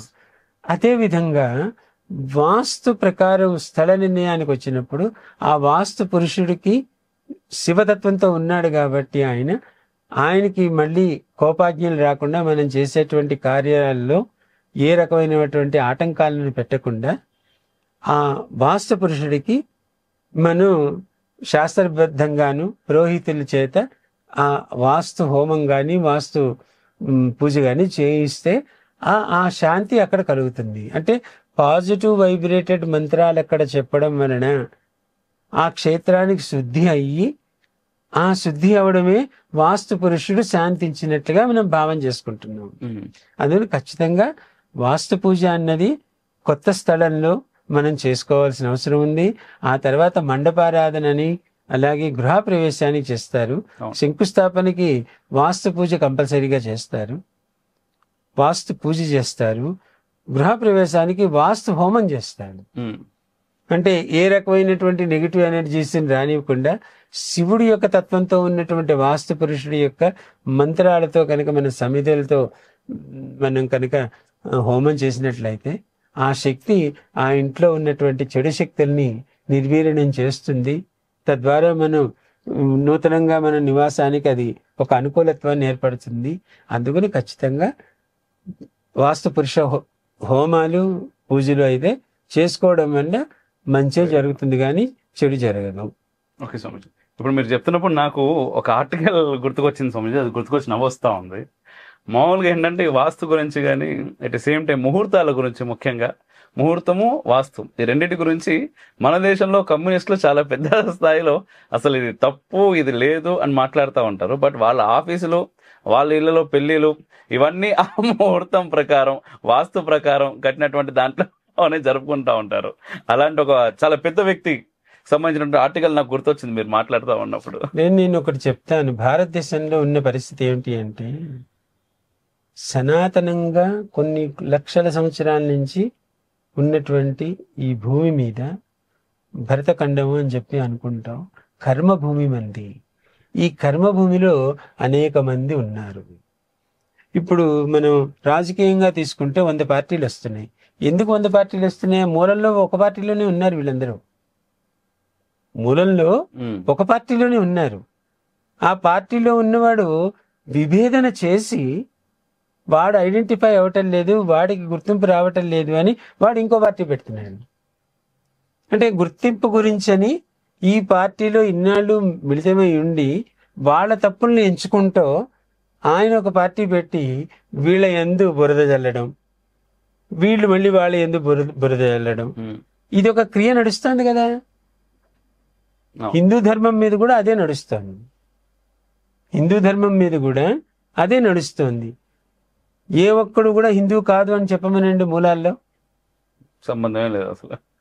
మూలాల్లో ఎవడు హిందూ కాదండి, వీడు ఈయన ముస్లిం అండి, లేకపోతే ఈయన క్రిస్టియన్ అండి అని చెప్పమనండి. మూలాలు ఒక 1000 సంవత్సరాల క్రితం తీసుకుని చెప్పనండి. ఎన్నో సంవత్సరాల క్రితం, 1000 సంవత్సరాల క్రితం చెప్పండి. 1000 సంవత్సరాల క్రితం ఏమీ లేదు. అంతే. ఇలా దేశంలో ఎలా అయితే రాజకీయ నాయకులు పార్టీలు వాళ్ళు విభేదించి పెట్టుకుని, ఇప్పుడు విభేదించి ఎందుకు పెట్టావయ్యా అంటే వాళ్ళు తప్పులు చెప్పగలగాలి. మనం కొన్ని నిజమైనవి ఉండొచ్చు, కొన్ని అబద్ధమైనవి ఉండొచ్చు. ఓడిపోతున్న వాడు ఏమంటాడు, వాడు రిగ్గింగ్ చేశాడయ్యా అందుకే ఓడిపోయాడు అంటాడు. అంటే వీటి రీజనింగ్ అలాగే ఉంటుంది. అలాగా ఈ కమ్యూనిస్టులు అని మనం చెప్పనక్కర్లేదు, అందరూ చాలా మంది అలాగే ఉన్నారు. అందరూ అలాగే ఉన్నారు. ఇప్పుడు చెయ్యకపోవడం వల్ల దోషం లేదు. నేను వాస్తు పురుష హోమం చేయనండి, మా ఇంట్లో దిగిపోతాను, దీపో. మన సనాతన ధర్మం ఏమని చెప్పింది? అదే హేతువాది అయినటువంటి వాడి ఇంట్లో ఒక చిన్నపిల్లాడు పుట్టినప్పుడు వాడు నడిచేటప్పుడు రే పడిపోతాను నడకరా అని ఆయనే అంటాడు. అంటాడా అనడా? అంటారు. ఖండితంగా అనాలి. ఆ పిల్లాడికి సెక్యూర్డ్గా కొన్ని నేర్పుతాడు. ఒరే ఇలా నడవాలరా, ఇది పట్టుకుని నడవాలరా, అగో స్పూన్తో ఇలా తినాలిరా, అన్నం ఇలా తినాలిరా, బట్ట ఇలా వేసుకోవాలిరా అని వాడు నేర్పిస్తున్నాడు. లేదండి నేను చొక్కానేమో కిందకి వేసుకుంటా, లాగుని పైకి వేసుకుంటానని వాడు వేసుకోడు. అలాగా వీడు నేర్పించినటువంటి విద్య మన సనాతనంగా, ఇందాక నేను చెప్పినట్టు వాస్తుశాస్త్రాన్ని 18 మంది మహర్షులు, వాళ్ళల్లో గర్గ మహాముని ఆయన మూల పురుషుడు. ఆయన పరాశరుడికి చెప్పడం, పరాశరుడు విశ్వకర్మకి చెప్పడం, విశ్వకర్మ మయుడికి చెప్పడం, ఇలాగ పరంపరలో మనకి విద్యాదానాలు చేసుకుంటూ మహర్షులు ధర్మశాస్త్రాలని, ముహూర్త శాస్త్రాలని, మానవ జీవితంలో జీవన శైలిలో ఏ వాటిల్లో మనిషికి ఈ విధానంలో వెళ్తే వాళ్ళు ప్రకృతిలో ధర్మబద్ధంగా ఉండగలుగుతారు, జ్ఞానపరంగా ఉండగలుగుతారు, యోగపరంగా ఉండగలుగుతారు అని వాళ్ళంతా అనుభవంతో కూడుకుని మనకి ఈ శాస్త్రాలను అందించారు. ఇవి నేను పాటించినయ్యా అని చెప్తున్నాం మనం, అవన్నీ తప్పు అంటున్నాం. నేను ఇంట్లో హోమం చేయకుండా వెళ్తూనే ఆ ఇల్లు బాగానే ఉంది అని అనుకుంటున్నా. ఆ దెబ్బ ఎక్కడ ఇంకో అష్టైశ్వర్యాలు అంటారు. అష్టైశ్వర్యాలు ఎక్కడ ఏ ఐశ్వర్యం పోతుందో వాడికి, ఆ ఐశ్వర్యం మనకు కనపడదు. చొక్కా వేసుకున్నాడు, వాడు బాగానే ఉన్నాడు ఏమయ్యా అంటే వాడు క్యాన్సర్ అండి అని చెప్తున్నారు, లేకపోతే టీబీ అని చెప్తున్నారు. అది కనపడదు కదా. కానీ వాడు మెహర్బానీకి, వాడు అహంకారానికి వాడు అవి చెప్పుకోడు. నేనా చాలా బాగున్నానండి అంటున్నాడు. అలా ఉన్నారు మన జీవన శైలి. ఎవరైతే ఖండిస్తున్నారో వాళ్ళు గొప్పవాళ్ళం అనేటువంటి అహంభావంతో కూడినటువంటి ఆలోచన విధానమే ఇది. శాస్త్రం అంతా సైంటిఫిక్ గానే ఉంది. ప్రతి అక్షరానికి, ప్రతి పదానికి, జ్యోతిష్యంలో కానీ, వాస్తులో కానీ, ముహూర్తాల్లో కానీ, ఏ శాస్త్రం మీరు తీసుకున్నా ఆ శాస్త్రంలో ప్రతిదీ కూడా సైంటిఫిక్ గానే ఉంది. విశ్లేషణతో, వివరణతో ఖండితంగా ఉంది. ఆ విశ్లేషణ, వివరణ గత 50 ఏళ్ల మట్టి పెద్దలు మనకి చెప్పకుండా ఎందుకు విశ్లేషణ చెప్పారు? నువ్వు ఇలా చెయ్యి అంటున్నావు, నువ్వు చెయ్యి అన్నప్పుడు వాడు ఎదురు చెప్పకుండా చేశాడు కాబట్టి నడిచిపోయింది అది. వాడు కొడుకు ఏమని చెప్తున్నాడు, మా నాన్న ఇట్లా చెప్పాడా, నేను చేశాను, నువ్వు చేయి అంటున్నాడు. వీడు వచ్చేసరికి కొంచెం మోడర్న్ అయిపోయి నేను చేయని పోవద్దంటున్నాడు. అదే ఆ తండ్రి, నాయనా నువ్వు ఇది చేయడం వల్ల ఈ రకమైన ఫలితం, నాయనా నువ్వు ఇది చేయడం వల్ల ఈ రకమైన ధర్మం, అని ఆయన ఈయనకి ట్యూన్ చేసి ఉంటే, ఈయనకి ట్యూన్ చేస్తే ఈరోజు సనాతన ధర్మంలో మీరు అన్నట్టుగా ఇలాగా కమ్యూనిస్ట్ లీడర్లను ఈ శాస్త్రాలని అవహేళన చేస్తూ కించపరిచేటువంటి మహాత్ములు ఉండేవారు కాదు. వాళ్ళ మహాత్ములనే అంటున్నాను. ఎందుకంటే భగవంతుడు ఎప్పుడు కూడా తన్ని ఎవరు స్తుతిస్తున్నారో వాళ్ళని తక్కువగా చూస్తాడు, ఎవరు స్తుతించకుండా ఉంటారో వాళ్ళని ఎక్కువగా చూస్తాడు. తల్లికి ఎప్పుడు, తండ్రికి ఎప్పుడు ఎవరైతే సరిగ్గా లేరో వాళ్ళ ఎందే ప్రేమ ఎక్కువగా ఉంటుంది. అందుకని వాళ్ళే ఎక్కువ మాట్లాడతారు మనకన్నా శాస్త్రాల గురించి. వాళ్ళే ఎక్కువ వాటిని నిద్రలో కూడా స్మరణ చేసుకుంటారు. అంటే వాళ్ళలో ఉన్న అహాన్ని కప్పపుచ్చుకోవడానికి అంతే. నిజం స్వామీజీ. మరొక ప్రశ్న, ఇప్పుడు వాస్తు శాస్త్రానికి సంబంధించి నార్మల్గా నిజం కేవలం ఇది భౌతిక ప్రపంచానికి సంబంధించిందేనా, లేదు అంతకు మించి ఆధ్యాత్మికంగా ఒక మనస్సు ఆత్మ వరకు కూడా మనం దీన్ని చూడవచ్చా? నదియం సాగరం గతి అన్నారు. ఏ నది అయినా కూడా సముద్రంలో కలవాలి అన్నారు. ఏ నది అయినా సముద్రంలోనే కలవాలి, అప్పుడే అది మహానది అవుతుంది, లేదంటే ఒక పిల్ల కాలువ అవుతుంది. అలాగా ఈ భౌతికంగా ఈ వాస్తుని మనం అవలంబించి దానికి అనుగుణంగా గృహ నిర్మాణం చేసుకుని దాని యందు ఉండడం వల్ల ఏం ప్రయోజనాలు పొందుతున్నాం? ఆనందంగా ఉండగలుగుతున్నాం. అలాగే దైవ చింతన, మానసిక శాంతత, సాంప్రదాయ విధానమైనటువంటి ఆనందకరమైనటువంటి ఒక జీవన విధానాన్ని మనం అవలంబిస్తున్నాం. ఈ అవలంబించింది దేనికి హేతు అవుతోంది? భక్తి మార్గానికి హేతు అవుతోంది. భక్తి అంటే ఏంటి అర్థం? భక్తి మార్గానికి హేతు ఎందుకు అవుతోంది అంటే, ఎవరైతే వాళ్ళ పరిధిలో ఉండి ధర్మాన్ని నిర్వర్తిస్తున్నారో వాళ్ళు భక్తితో ఉన్నట్టే లెక్క కదా. దేవుడు గుడికి వెళ్ళొస్తేనే భక్తి అని కాదు అక్కడ. వాడు చేసే ఆచరణలో భక్తి ఉంటే సరిపోతుంది కదా. ఇది భౌతికంగా వాస్తుని చూస్తున్నాం. అంతర్లీనంలోకి వచ్చేసరికి దీనివల్ల ఇప్పుడు ఇంత మంచి క్షేత్రంలో కూర్చోబెట్టారు, ప్రశాంతంగా కూర్చున్నాను. అదే ఎండలో నన్ను కూర్చోబెడితే చికాగా కూర్చుంటాను కదా. చికాగా కూర్చున్నప్పుడు నేను ఎక్కడ ధర్మాన్ని చెప్పగలను? నేను ధర్మాన్ని చెప్పాలి అంటే భౌతికంగా ఇది బాగుండాలి. భౌతికంగా ఇది బాగుంది కాబట్టి నేను చెప్పే ధర్మం ఇంకొంచెం విశ్లేషణ అవుతుంది. అలాగే ఆ రెండింటికి అవినాభావ సంబంధం అలా ఉంటుంది. ఇప్పుడు దేవాలయాలకు సంబంధించింది స్వామిజీ, దేవాలయాలకు సంబంధించి కూడా వాస్తు అనేటటువంటిది ఉంటుందా? ఎలా అసలు దేవాలయ వాస్తుని ఎలా చూస్తారు? అంటే మామూలుగా కూడా మొదటి నుంచి చెప్పింది ఏంటంటే గృహవాస్తు, దేవాలయ వాస్తు అని రెండు రకాలుగా చెప్పబడింది. ఈ దేవాలయ వాస్తుకి ఆగమ శాస్త్రాన్ని దానికి రిలేటెడ్గా పెట్టారు. ఆగమం ప్రకారం గుడి యొక్క కొలతల్ని బట్టి, విగ్రహాన్ని బట్టి, విధానాన్ని బట్టి, ఆ గుడి యొక్క ప్రాకారాన్ని బట్టి, ఆ గుడి యొక్క గోపుర నిర్ణయాల్ని బట్టి దేవతామూర్తులు ఏ దిక్కును కూర్చుంటారో దాన్ని ప్రాగ్దిక్గా పెట్టుకుని, ఇప్పుడు తూర్పు అంటే మనం తూర్పే గృహం కట్టాలి. ఇది తూర్పు అనుకుని నేను ఉత్తరానికి కడతాను అంటే కుదరదు. కానీ ఆగమశాస్త్రంలో దేవతామూర్తి రాజమార్గానికి ఉండాలి. ఆ రాజమార్గం ఏదైతే అదే తూర్పు కింది లెక్క. ఇలాంటి కొన్ని మార్పులతో కూడినటువంటి శాస్త్రం ఆగమ ప్రకారం ఉంది, ఆగమ వాస్తు శాస్త్రం ఉంది. దాని ప్రకారమే గుళ్ళన్నీ నిర్మితం అవుతూ ఉంటాయి. పురాతనమైన గుళ్ళు కూడా చాలా మటుకు శ్రీరంగం మీరు వెళ్ళి చూడండి. శ్రీరంగంలో శ్రీరంగనాథుడు దక్షిణముఖంగా ఉంటాడు. గుడి దక్షిణముఖంగా ఉంటుంది. ఫస్ట్ ప్రాకారం మాత్రమే దక్షిణముఖం ఉంటుంది. ఆ దక్షిణముఖాన్నే ప్రాగ్ దిశ అంటారు. అంటే తూర్పు దిశ అనుకుని వాళ్ళు ఈశాన్యంలో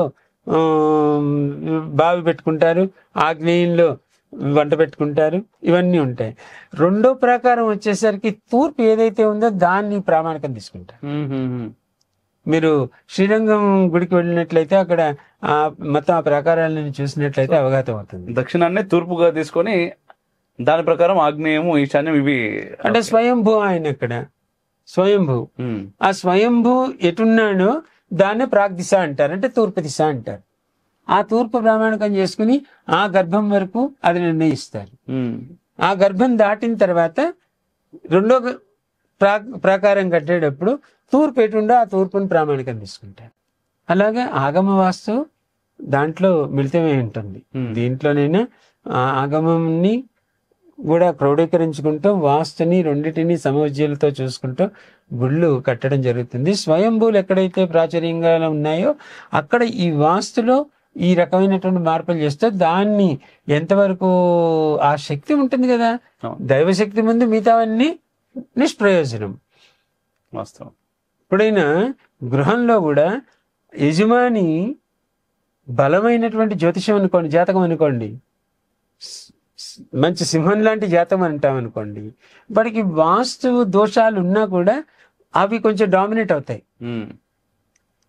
కాకపోతే అక్కడ ఏమవుతుందంటే మరి ఉండొచ్చు కదండి అనొచ్చు. 100 రూపాయలు సంపాదించగలిగినటువంటి శక్తి ఉన్నవాడు ఆ గృహంలో ఉంటే 50 రూపాయలే సంపాదిస్తాడు. అదే అంత బలం ఉన్నవాడు మంచి గృహంలో ఉంటే 100 రూపాయలు 100 రూపాయలు సంపాదిస్తాడు. డిఫరెన్స్ అక్కడ. అదే అంటే ఇక్కడ మనం ఏం తీసుకోవాలి, ఒక్కొక్క చోట దేవతా శక్తి ఉంది కాబట్టి అక్కడ దేవుడే, ఆ పరమేశ్వరుడే వాస్తు పురుషుడు. ఆయన ఉన్న చోట వాస్తు నిషిద్ధమే కదా ఓ రకంగా చెప్తారు. కానీ ఆగమాన్ని బట్టి మనం కట్టేటువంటి గుళ్ళు గోపురాలు అన్నిటినీ కూడా మానవతా బలంతో నిర్మితమవుతున్నటువంటి దేవాలయాలు గాని ప్రాకారాలు గాని అన్నీ కూడా కొలతలతో కూడినటువంటి విధానంలోనే ఆగమశాస్త్రం ఉంది.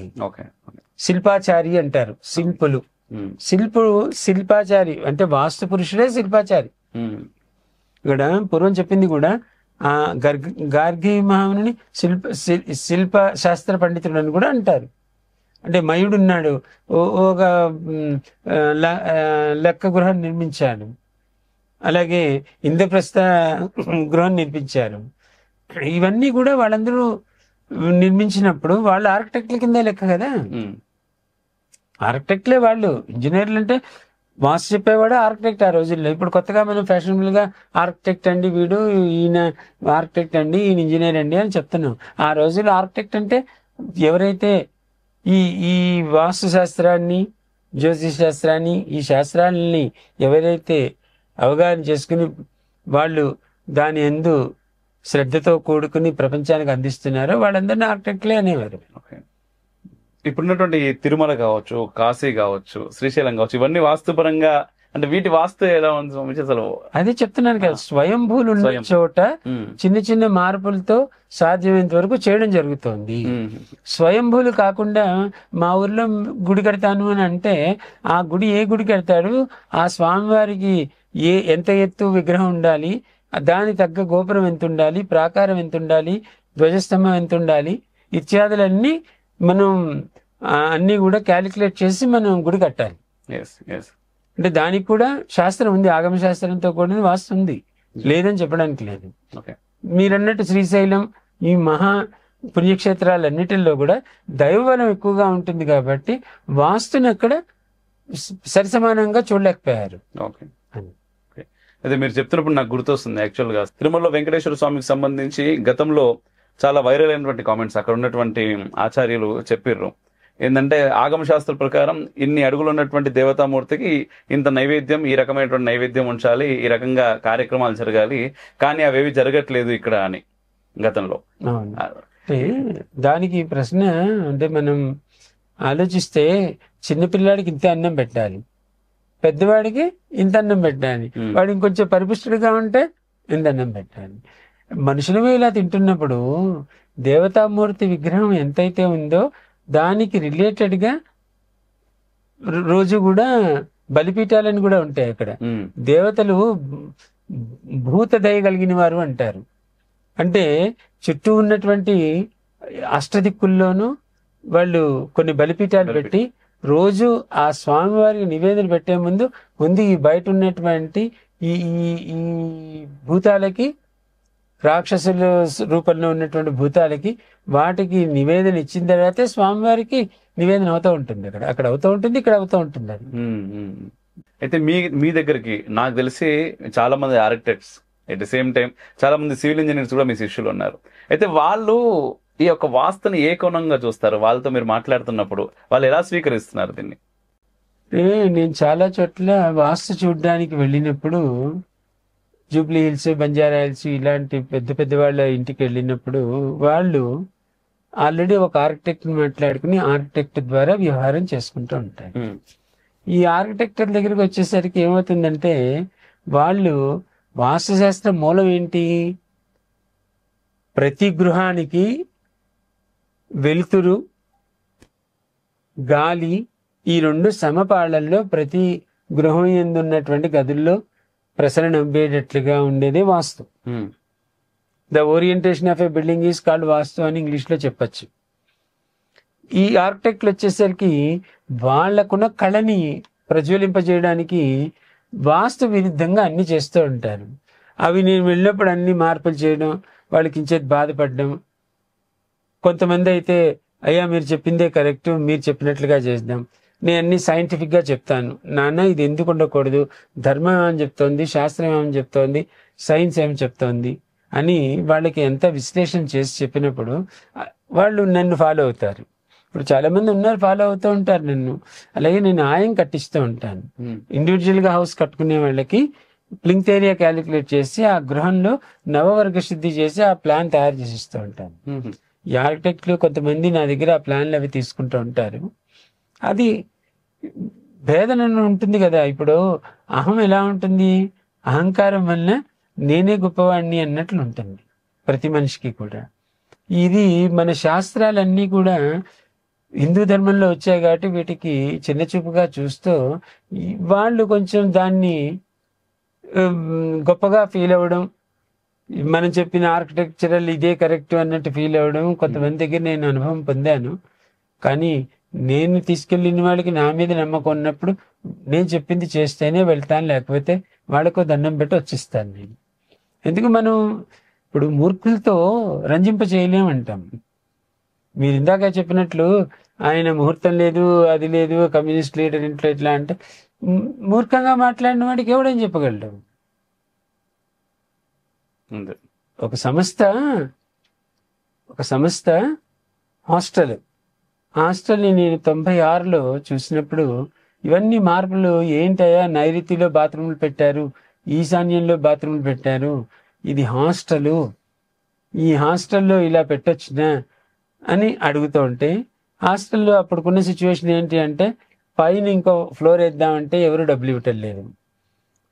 అదేవిధంగా పిల్లలు ఎక్కువ మంది లేరు, వీళ్ళు కట్టిన 40 గదుల్లోనూ ఎక్కువ మంది లేరు.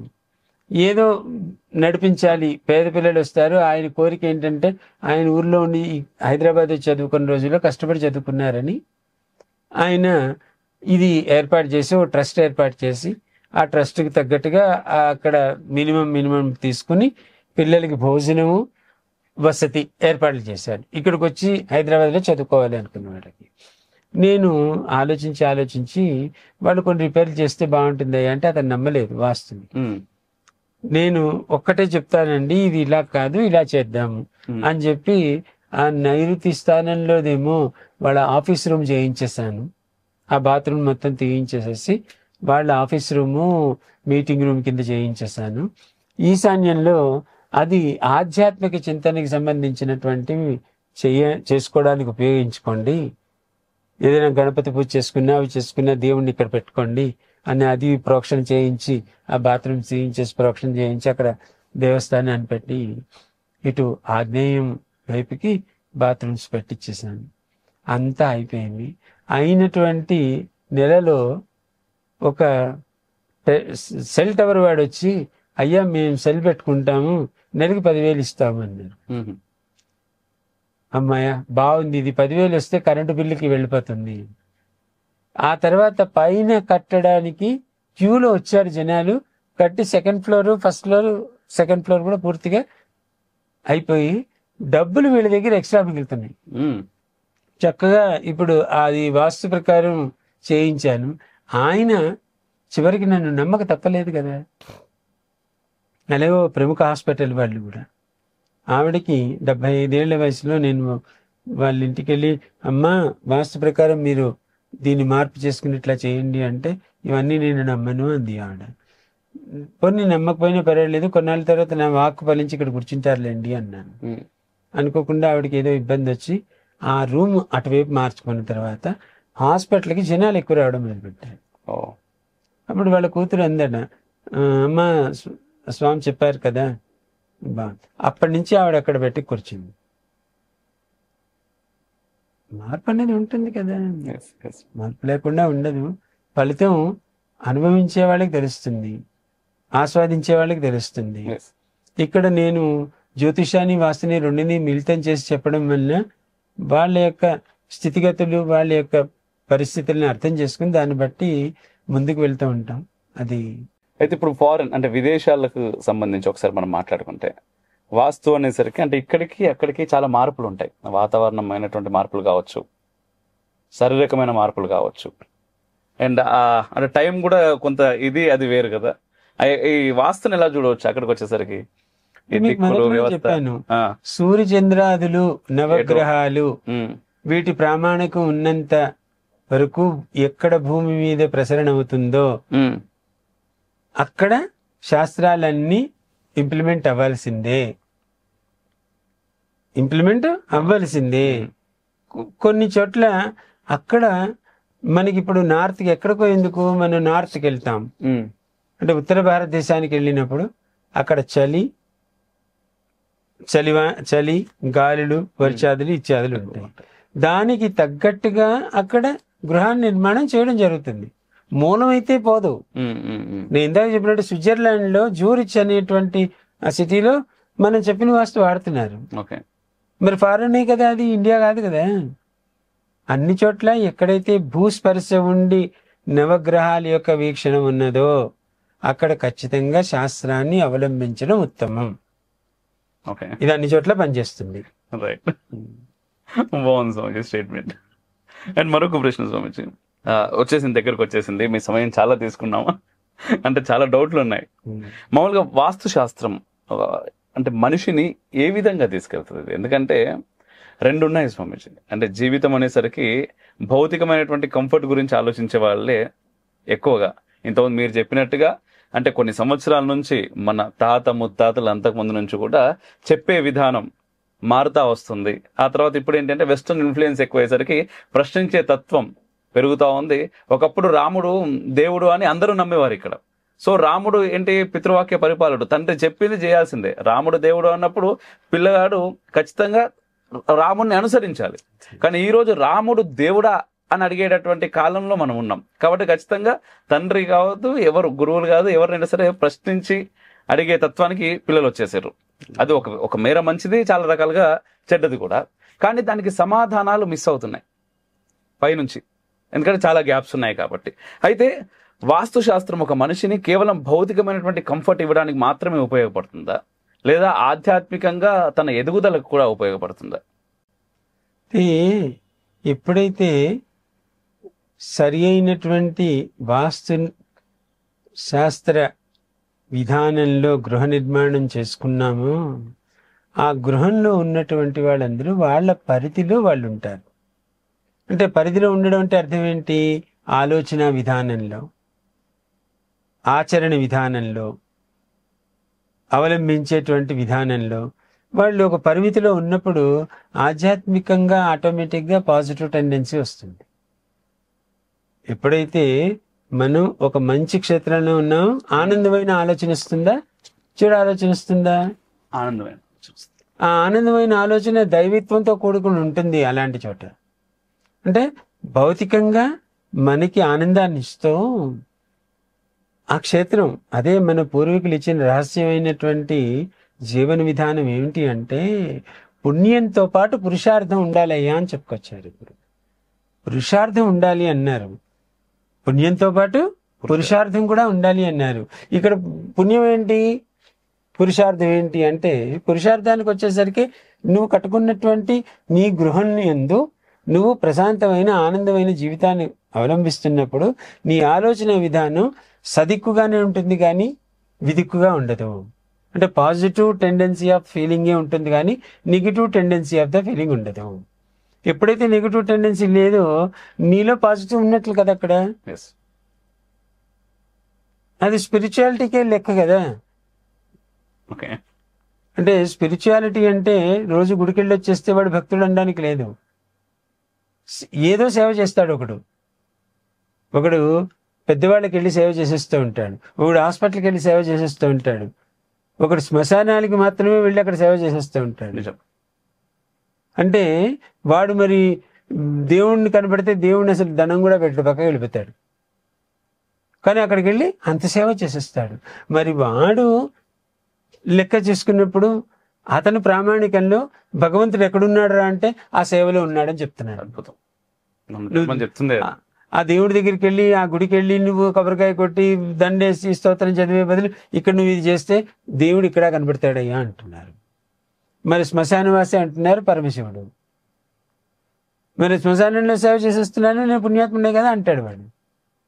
అంటే ఎక్కడికైనా ఇందాక చెప్పినట్టు నదియం సాగరం గతి అన్నట్లు ఏ విధానంలో వెళ్ళినా చివరికి మనం ఉన్న క్షేత్ర శుద్ధి అయినప్పుడు మనసిక శుద్ధి అవుతుంది, మానసిక శుద్ధి అయినప్పుడు దైవత్వం వస్తుంది.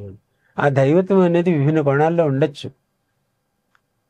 దైవత్వం అనేసరికి దేవుణ్ణి పూజ చేయమని చెప్పలేదు, తల్లిదండ్రులకే సేవ చేసేవాడు ఉన్నాడు, దేవుణ్ణి అసలు పట్టించుకోడు, మరి వాడు మహాత్ముడే కదా అక్కడ. ఖచ్చితంగా.